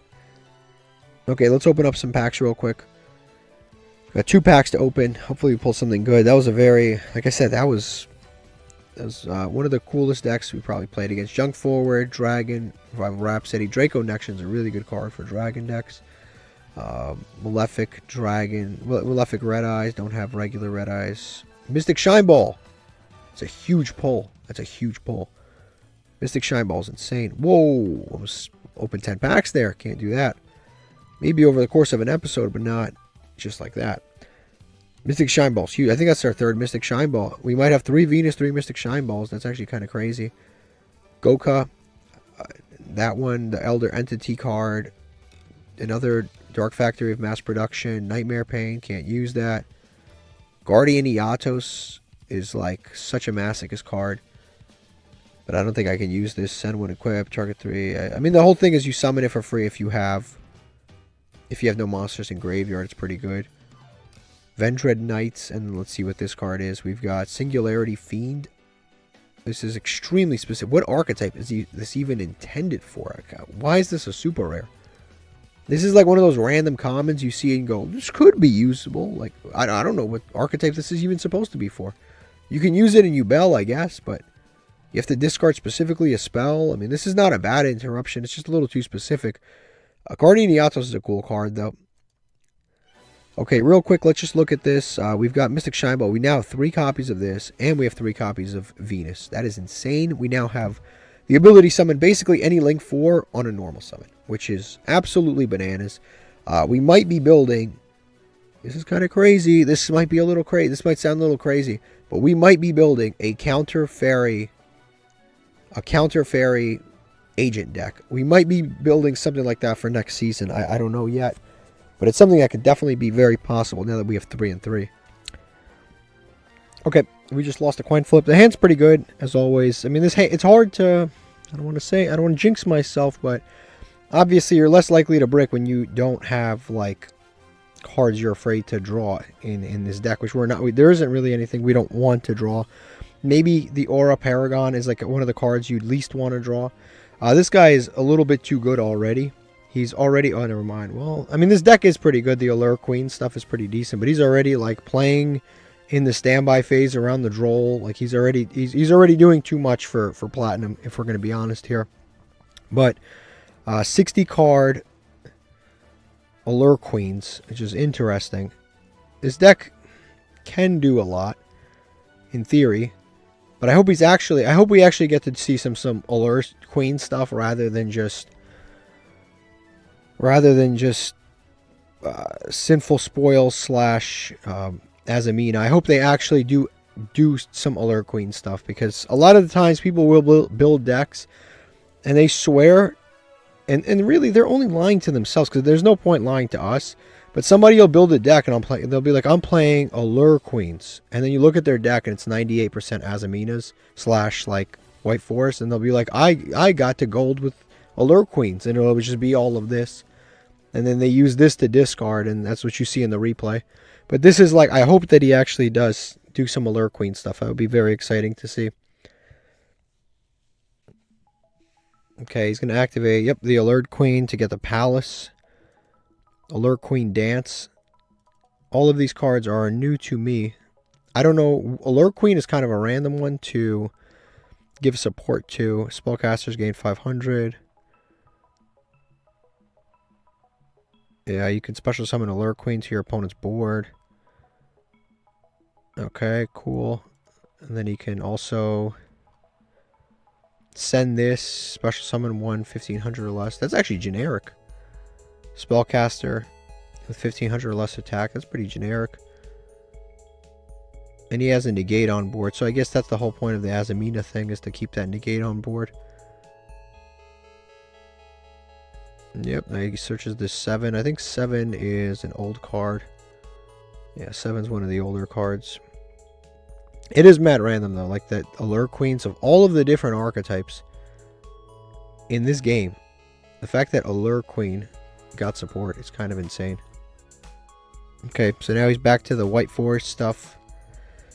Doing the Elzat, Sylvie, the other Sylvie effects right now. The other Elzat. Yeah, Elzat 1, Elzat 2. Before she got infected and after she got infected. Then of course we've got the when she's definitely infected. Actually, this one is the infected version of this one. Now they're gonna go into probably the level 6. This is kind of cool too, because he put the Allure Queen on my board, so technically I can't imperm him. I can, if I had imperm, I couldn't imperm him. But yeah, we have this queen. I don't really know what that really does for us or him. I don't really know. Like I said, everything I know about this deck I saw in a YouTube short. I have the Allure Queen aspect of it anyway. As far as the I don't even really know what the Allure Queen part of the deck really accomplished here. I mean, it gave him a Monster Reborn with the field spell. That's what I saw. That's what I saw. He Monster Reborned a monster because of the field spell. That's about it. That's what I've seen from this. Because he activated this, searched this for free, summoned this on my field, and Monster Reborned a monster. I don't even know where having this on my board comes up. I don't know. Maybe it will later. I don't know.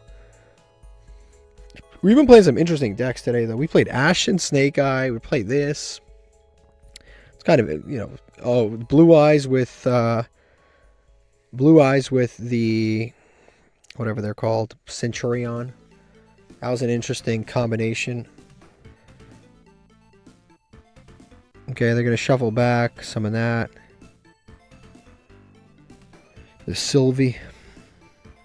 Managed to place another Allure Palace into play. I'm going to summon Baron de Fleur. No, really no deck is complete without it. At this point, I think we should pull it. We might as well pull it ourselves. Because, I mean, who doesn't have it, right? Who doesn't have a Baron de Fleur at this point? Pretty much everybody. Pretty much everyone has it. There's a reason the TCG banned that card. I think this wasn't banned because of how good it was. I think this was banned because of just it's everywhere. It's just everywhere. Like it's one of those things, like it doesn't matter what deck you run, some way somehow this card like works its way back into it. It's just so easy to summon, and it's generic. And this guy just summoned 3 monsters onto the board off of one effect. That's insane. And he's gonna, I guess, use our monster now and equip it. Okay, on the resolution of the Allure Dance, you can summon back 3, take 1 with this effect. Equip it. I guess he can summon something from the extra deck now. Okay, so I guess that's what that does. So this can let him summon Chaos Allure Queen, the new card. Which is kind of generic in a certain sense too. You can equip for free from the graveyards, and then you can discard, special summon it, a light or dark, which is pretty cool. Golden Allure Queen. That's pretty cool too. That is pretty cool too. Now the question is, how do we get rid of some of these cards? That's the real question here. How do we deal with some of these cards? Okay. Cannot be destroyed by card effects this turn. Okay, so he has card effect protection. If this card is destroyed by battle, destroy the equipped monster instead. That's irrelevant. This effect's pretty decent, but I don't really care about it. This quick effect, spell trap card, special summon 1, graveyard. Okay, that's fine. Okay, I think we, just based on what we have, I think we start with the Moon Mirror Shield, no doubt. And then, if Moon Mirror Shield's negated, then we get to Aura Paragon. Start doing that stuff. Okay, Barrier Statue, he doesn't have any fires, so that's already really good. Okay, awesome. Yeah, I think we start off right off the bat with the Necro Valley. Hopefully, he does not have anything about this. Well, I mean, actually, I meant to say, hopefully he does have something about this, but he did not. All right, so now I think it's, do we go Aura Paragon or do we go Barrier Statue? This is slightly more attack, and this, he's not playing any fires, right? Allure Queen, none of this stuff is fires. It's a chaos deck, so just because it's a little safer, I guess we go with this. I mean, it's not like any 1500 doesn't make a difference. Nothing. We can't attack over any of these monsters anyway. So I guess we just summon the Barrier Statue next. Yeah, I think we summon this next. Unfortunately, this, I don't think we can win just because we can't resolve Moon Mirror Shield. I don't think we'll be able to resolve Moon Mirror Shield because Baron's on the field. Okay, he's going to use this. It's going to quick effect to take the monster. So I guess it's kind of wrapped up here. And we didn't draw any trap cards, so the Labyrinth Archfiend is kind of dead. Huh. And I think from here we just lose. Yeah, there's nothing I can hit. I mean, he has game on board. There's nothing I can do. I know they're in defense now, but that's game on board. I can't do anything else. Okay, so we're taking a look at the deck right now. I'm honestly considering taking out the Labyrinth Archfiend. We do have a lot of trap cards, and it has won us games, but at the same time, like I'm on the fence about Labyrinth Archfiend. I'm on the fence about a few different cards, but Labyrinth Archfiend happens to be one of the cards I'm really on the fence about. This is another card that I'm kind of on the fence on. It's good, but it only protects face-down cards, so I'm kind of on the fence about this. I'm kind of on the fence about the Labyrinth Archfiend. Those are like two cards I'm on the fence about, and I'm thinking about, I don't know if I should play hand traps. I mean, I think hand traps could work, but I don't know, because we have, our best hand traps are like Bystials. And the Bystials would help because they're monsters too. They're good for going second, but going first, they're utterly useless, especially if we set up a Barrier Statue or something like that. But I don't know. I'm kind of on the fence about these two cards right now. I guess we have multiple copies of Labyrinth Archfiend, because if we can remove those, we can start playing some hand traps. But the truth is, the amount of hand traps we have, I don't think are really enough anyway. I'm going to take out this, even though we haven't seen it all day anyway. I'm going to take this out. Save it. That way we get to 40, and then we have an even kind of like a cleaner amount. But the thing is, if I take this out, then I pretty much, these become on the chopping block too. Not really Storming Mirror Force. I think this stays no matter what, but I think this goes onto the chopping block, and just the whole design of the deck in general kind of changes. Okay, so we lost a coin flip again. We'll see how we drew literally almost the same hand, like almost the same hand. We've got these two, but this time no Moon Mirror Shield, so going second is really bad. He's playing Blue-Eyes, and he drew full combo, because any Sage is full combo. So he's got full combo. I mean, alright, never mind. Maybe he doesn't have full combo if he's searching Whitestone of Ancients. And maybe he doesn't have full combo. But I guess this is his personal build. It's not a bad discard, I guess. Yeah, because in the end phase he can summon something pretty big and drop a Blue-Eyes or a Jet or something like that. I've seen people play like one Ancients, but generally I try to avoid it. But we'll see what we can do here. We'll definitely see what we can do. I mean, yeah, this hand's a little, I wouldn't say it's like rough, but it was a little bit rough here. It just depends on what direction he takes. I mean, he's already searched. He didn't search the trap card, but he can set the trap card directly from deck if he wants to. Obviously, he doesn't know what we're playing, but this is kind of the issue, is that we have pretty much no interruptions. We're not guaranteed to win going first, but going second, we're almost guaranteed to lose because of the design of our deck. But like I said, Labyrinth Archfiend might be on the chopping block because it's not bad. I think Cashier Ogre is is just a lot better. The problem with this card is we have so many Barrier Statues that, number one, interfere with it. But on top of that, you need a trap, and this deck actually plays a lot of spells, unlike some of our other cards. Like, as good as the card, as good of a card as this is, a lot of the spells that we play a lot of spells and kind of similar amounts of spells and traps in this deck, whereas in other decks we play so many traps and maybe like 3-4 spells. So I might end up replacing the Labyrinth Archfiend for something else. Not even more Floodgates, just more. And the thing is, we don't have like advantage cards, so I can't just be like, oh, I'll just replace it with Prosperity. Because I can't do that. Or not Prosperity, Duality, Prosperity, or one of the other ones, the extravagance, nothing like that. So this guy's going off. I think he's going to summon Magia based on the fact that he's playing the Abyss. He's probably going to summon the Magia. Magia is actually a problem. See, this is one of those weird things where if we were in Master, we maybe could have beat this Blue-Eyes player because they wouldn't have been playing Magia.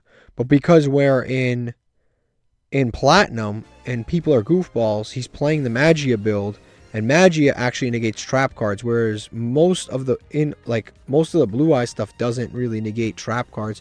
The larger synchro monster that they can tag out with negates trap cards, but there's only one of those. They don't usually make Nova. You know, from time to time, people do really weird stuff. It's going to Maiden, activate this to probably special summon Sage. Back from graveyard for free. See, like this matchup of Bestial would have been nice. It would have been really nice. Just summon that. I mean, it's once per turn anyway. It just activates once in the end phase, so it doesn't matter if it goes to graveyard. Summon Blue-Eyes. He actually could have summoned Jet here too. I don't know why. Why Blue-Eyes? Might as well summon Jet. He could summon any Blue-Eyes monster. Literally, he could summon any Blue-Eyes monster. Why this one? I don't know. What's crazy is he basically threw his entire hand into the graveyard. This guy's not playing any hand traps. Maybe he didn't draw them, but like he literally just like not one. It's all engine. All Blue-Eyes cards, not one hand trap in the entire thing. He's got his third Blue-Eyes now into... Actually, never mind. He has two Blue-Eyes. I don't know why I said that. He summoned this. Nothing to do with Blue-Eyes. He's going to activate this to set a trap card. If he sets the trap card, that's really bad for us. Yeah. Oh, he's going to set Fusion. Oh, never mind. Why would he set the trap card? He wants to make Magia. We're going to have to find a way to out this Magia. I don't know if we can, but the good thing is that because we have a lot of trap cards, we're setting and then we're summoning Aura Paragon and setting 3 cards. So at least that's positive. He does have the out to Aura Paragon. So basically he's ending on Abyss. Not Abyss. He's ending on Spirit Dragon plus a Magia that he can summon during our turn. It's not the end of the world. Actually, the thing is he's not even going to be able to summon Magia. That's the crazy thing. He's not even going to be able to summon Magia. Because this can only activate at the beginning of main phase. At the beginning of the main phase, I get the first move of the main phase because I'm turn player. So the second I summon this, Magia is turned off. There's no more Magia. It's over. He can't summon Magia. He can activate this to set a card. That's it. That's it. All of his plays are done. I can't attack anything because every monster's 8 million attack. So I think we just set 3 pass and hope he does not draw. We hope that he just does not draw into a normal summon. If he draws into a normal summon, we're cooked because of the Paragon and his self-destruction effect. But what can you do? What can you do? Like, this card is so good but so shitty at the same time because any normal summon just beats him. Also, he can just activate the effect of True Light to set wishes. Yeah, he just uses this, uses wishes, and then he can search like a Sage, normal summon it. This pops itself automatically. But he's not doing that. He's just changing everything to attack mode and attacking, hopefully into the Storming Mirror Force. And I already know this is an Ultimate Fusion, not doing anything. This is actually the best case scenario for us. This is the best case scenario for us. We are 100% just going to use Storming Mirror Force. It does suck that we have the Heavenly Barrier statue, which is obviously useless. It's obviously useless against Blue-Eyes anyway, but I guess it prevents, like, maybe SP Little Knight. I mean, this guy's probably not even playing SP Little Knight. This guy's so into the show, I don't think he would even play SP Little Knight. So we would definitely need to draw another barrier statue. Those go back to hand. Now he's got to play with what he's got. And again, he can't special summon. But the thing is, like, the second he normal summons anything, he just outs us, like, immediately. Yep. That's it. My monster's popped. Actually, never mind, because I have Solemn Warning, so I can negate that summon. It never happened. And Aura Paragon survives, so that's good. But he has 2 normal summons. So if he has any other monster, or if he just uses this, if he uses the True Light to set wishes, or, yeah, if he uses True Light, sets wishes, activates wishes, discards a Blue-Eyes, searches a level 1, that's it. He has 2 normal summons, so he's good. Yep, he's going to activate that, set a small trap card. Yep, set wishes, and this is where it ends. Yep, he's going to activate that. We do have a play, though. We definitely do have a play. If he's going to search Majesty. Okay, that's pretty good. He's going to search Sage. That's pretty good also. Okay, so we definitely put chaining on. We definitely put chaining on. Yeah, that unfortunately gets popped. Yeah, that's fine. He's going to be able to search here. I'm going to search Effect Veiler, which is pretty much irrelevant. This gets popped. Do I let him summon the Link 1? Does he have anything in hand that matters? I mean, I don't think so. Yeah, I can let him summon the Link 1. I can just pop the Link 1, and then he goes through his second Link 1. He doesn't have more. So I think we just let him summon the Link 1 and I just pop it. Because it's not... He already has Mausoleum on field anyway. The Link 1's not a quick effect.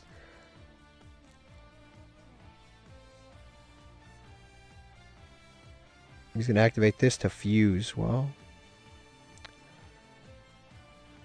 That sucks. That sucks. For sure.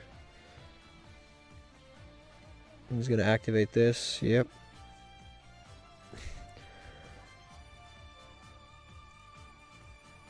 I mean, I guess we do this now. Why not?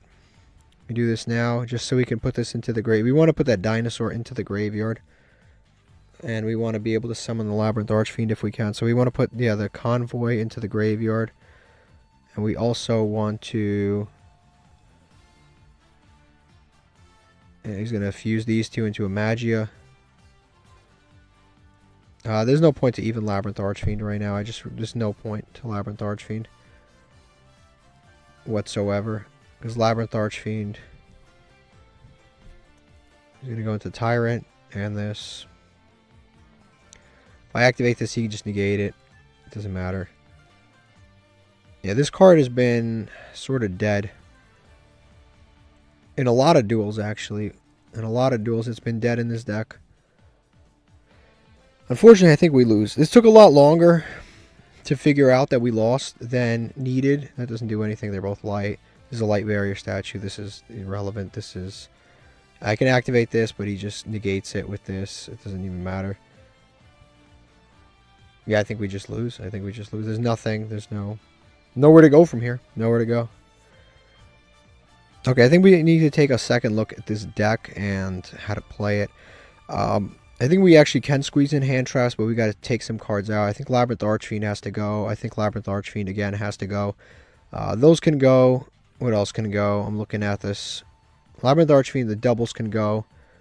I think Mistake and Gozen generally are good. It just wasn't good in that situation. So we can get rid of those two.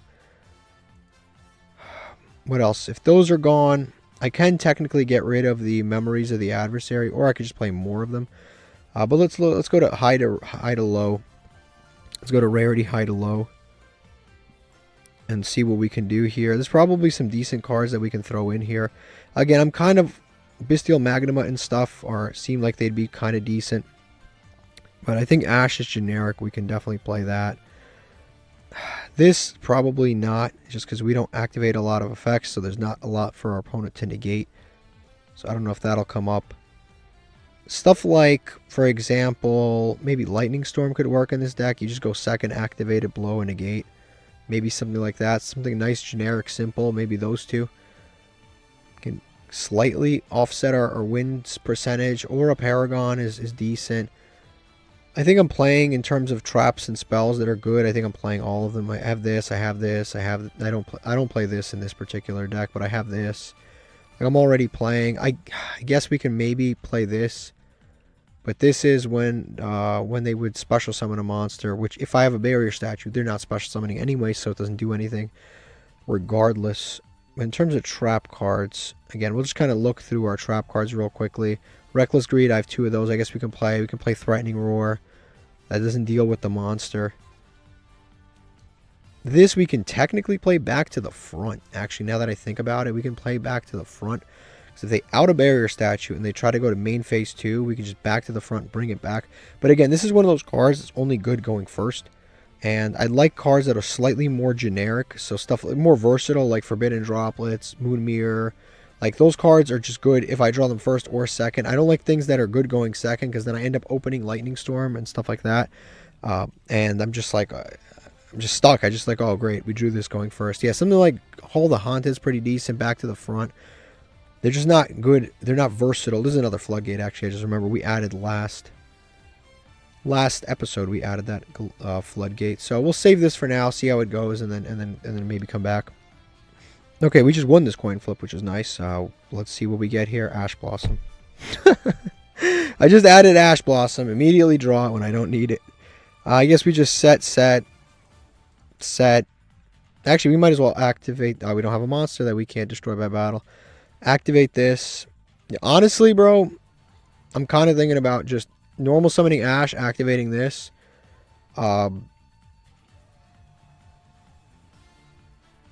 Honestly, I'm thinking about just normal summoning Ash, activating this. That way, when they do damage to us, we can summon a barrier statue. Because right now, I don't know what deck he's playing, but there can be only one can stop a lot of people from... There can be only one can stop a lot of decks from doing anything to us. Like, it just depends on what he's playing, and I have no idea what he's playing. Honestly, I think it's the best play for us to guarantee ourselves to get to a monster. I think I will actually just summon this Ash Blossom. I think I will. I think it's the only way. Because otherwise, this hand is just kind of like, yeah, the Ash Blossom can help, but I think this is worth trying out. Because this way, if we take damage, we can summon a big-ass monster. So we'll just end on this. And as stupid as this looks, I'm just going to end on this. Yeah, I think this is the way to go. I think this is the way to go. And because we're taking a lot of damage, we can summon... We're taking any damage where we can summon stuff. Okay, they're playing Kashtira, which are all psychics. So that's at least good. First of all, they open Kashtira Unicorn. That is pretty much what always happens. It's actually kind of incredible that always pretty much happens. We're going to activate this, lock them in to Kashtira monsters, or psychic monsters. Although they have a warrior, technically. I can negate this, but what the hell would I even send? I don't want to send any of this stuff. Right now, I don't want to send any monster here to the graveyard at all. But I kind of, yeah, I don't want to send anything. Because if I send this, oh, right. Are these linked like forever? No, I think I can send this monster. I can send this monster to the graveyard. It's irrelevant, actually. Yeah, I can just send this monster to the graveyard. I will still take... Yeah, send this. I still take damage. Anyway, like, Ash Blossom 0. It's not like it's defending any... It's 0 attack. Like, I don't need to... So then we just... Yeah, we just negate this. Cut it in half. We're actually saving ourselves life points. Yeah, we're saving ourselves life... This card's advantage is that it can summon a barrier statue. That's its advantage. And that's what we'll be doing here. We're going to summon the Planet Pathfinder. That does suck. It does suck that they summoned this card. They actually drew a normal summon, which is kind of crazy because we have Aura Paragon, which is actually pretty good against Kashtira, but we drew a normal summon.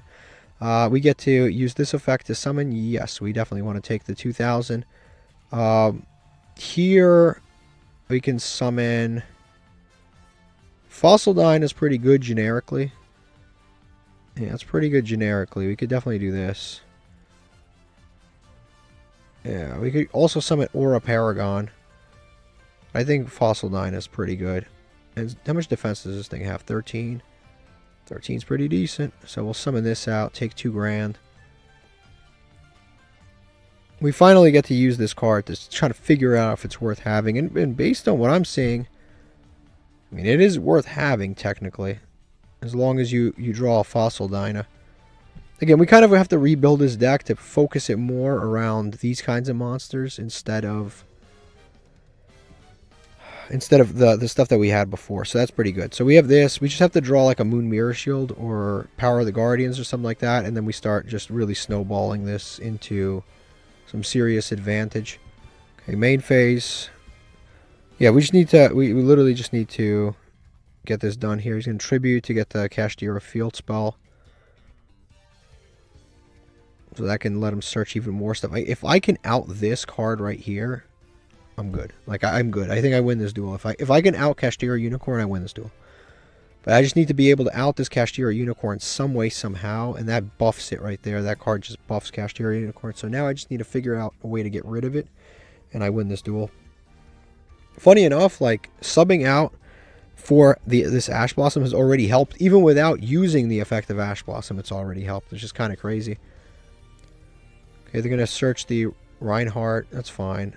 That's fine. I mean, that's a good card, but it doesn't do anything if you can't special summon. Plus, there can be only one. What is a Rise Heart? What type is it? Is it a Psychic too? These are Psychics, right? No, the machine. Some machine, so you can use that under. There can only be only one. I've got 3 set cards, 4 set cards. Some would call that a perfect hand in his kind of a deck. To draw, Fiendish Chain's pretty good. Fiendish Chain stops the Unicorn. Fiendish Chain stops the Unicorn. Okay, that buys us time. I'll put it here so he can't get like imperm columned, whatever. No, that buys us time. Macro irrelevant. I would do that to you if I could, actually. Funny enough, I would literally do that to you. So now, yeah, now we have Fiendish Chain. Yeah, this is a card I want to pull. By all means, I want to pull that card. Imperm. Damn. Do we lose now? Do we lose now? We might. We might lose now. I mean, we do have some protection, but we might actually lose now. I guess we have Fiendish Chain. Fiendish Chain might end up being used on... This adds a spell. Okay, this adds a spell. If he adds a spell card... I don't even know which one to negate, but that's really good, actually. I kind of want to negate the... I mean, it doesn't... So I can... he has the Reinhardt in hand, or whatever his name is, which banishes for cost. Yeah, he banishes for cost wherever he put him. That card banishes for cost, which is a little bit frustrating. Or Rise Heart. This card banishes for cost. So if he adds the spell, he can. The spell is going to last longer on the field, so I kind of have to Fiendish Chain this. Plus, this has more attack, which is also more annoying. There's a variety of reasons this is just more annoying. It has more attack. It can search every turn. I think negating this permanently is better than the Rise Heart. The Rise Heart can help him get to... Oh, he has Kashtira Theosis anyway, so it doesn't really matter. So you can summon Fenrir. Had another Kashtira monster. Ogre. You can't really summon Ogre yet. Especially without the spell card. You can't summon Ogre. But you can go Rise Heart. And then go into a Rise Heart. And then you can start, you know, like banishing our monsters and stuff like that. Okay, he's going to go Exceed 2 into the Dark Armed Dragon card. The good thing is we can actually protect with the Great Sand Sea Gogonda. So he can detach, destroy a card. Honestly,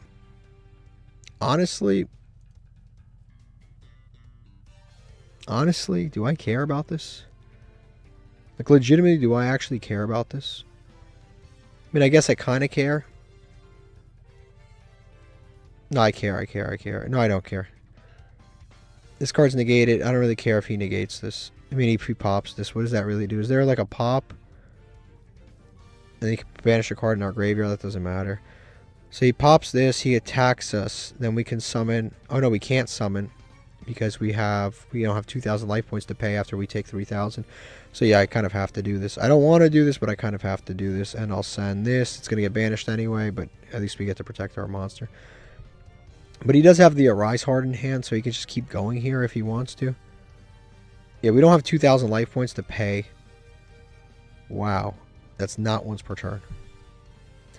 You know, you read so many Yu-Gi-Oh cards. I'm just like, when you see a card that's printed as recently as this and it's not once per turn, it's just shocking. Like, I'm actually kind of shocked that this isn't once per turn. I never knew that this wasn't once per turn. I just assumed because it's a modern Yu-Gi-Oh card, or, you know, like within the last 5 to 10 years, I would just assume that there is a once per turn effect on this, but I had no idea that this was not once per turn. So if you make this with three rank 7s, 3 level 7s. It's you just do it. We gotta hope he's just attacking with this first. Perfect. That's the only hope we have. Yes, we lose 2,000. Or at least we get to protect ourselves or our life points. I guess it really doesn't matter which one we do here, right? It doesn't matter. We just summon this one in defense. It literally doesn't matter. I guess we don't want to summon that because we want to draw that. I guess we'll go with Dark Barrier Statue in defense. Again, it doesn't actually matter which one we do here. We're just blocking an attack, or this can't attack or something like that. Cannot attack for the rest of the turn. Okay, so could have gone with something else, but I'll stick with this one. This wasn't. It's not a bad one, I guess, against Kashtira. They actually don't have darks, oddly enough, in the main deck. Kashtira's anyway, so yeah, they don't have any darks. Arise Heart is a dark.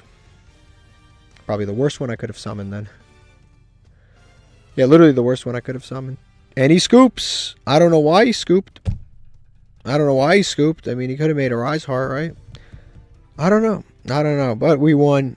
We kind of played that one out well. Okay, this is what our opponent was playing. I mean, this is about as basic and boring of a Kashtira deck as you could possibly imagine. And it's got Fossil Dyna, which is searchable by revealing the Giant Hand. Okay, also, this is the Blue-Eyes deck that we just played against recently. It's... honestly, the only thing abnormal is that they have the White Stone of Ancients. Everything else is pretty much as usual.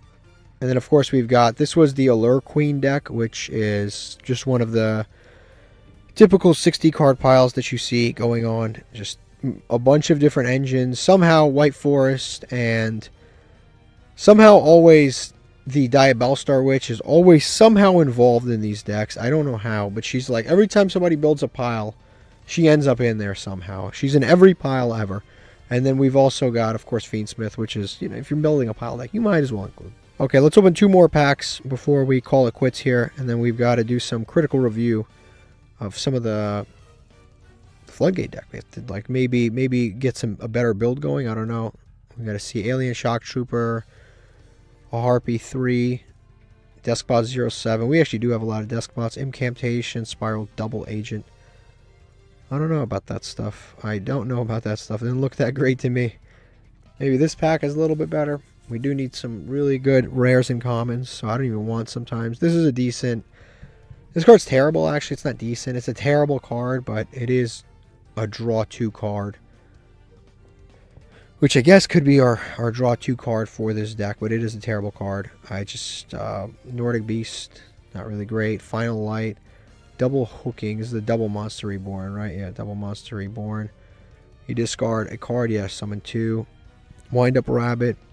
Okay, this isn't terrible, I guess. This actually isn't terrible. And Rise to Full Height, probably our 3rd copy of that. This is only with Warrior Monster. So unfortunately, this stuff's not too great. Crazy enough, I think this Gold Moon coin might be the most usable card in this entire pack. Okay, now let's open up the Legacy tickets. We got quite a few today. It's been a longer episode. We've dueled against a lot of different people. I usually have been skipping these. No, nothing really. This card was decent in the anime, but we're not in the anime. This is a goofy looking card. Last Day of Witch is maybe. If there was a side deck, honestly, if there was a side deck in Masochist, I definitely would have side decked this against White Forest 100%. But at the same time, you know what's kind of funny? If there was a side deck, we would literally never win. We'd never win because a lot of these wins that we have are either flukes, our opponent bricked, or in some cases a combination of those things. Another Gorgonic monster. Nothing here is good.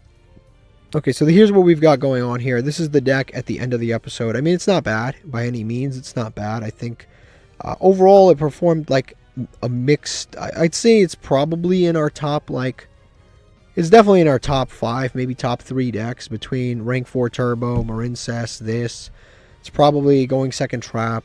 All of these decks kind of...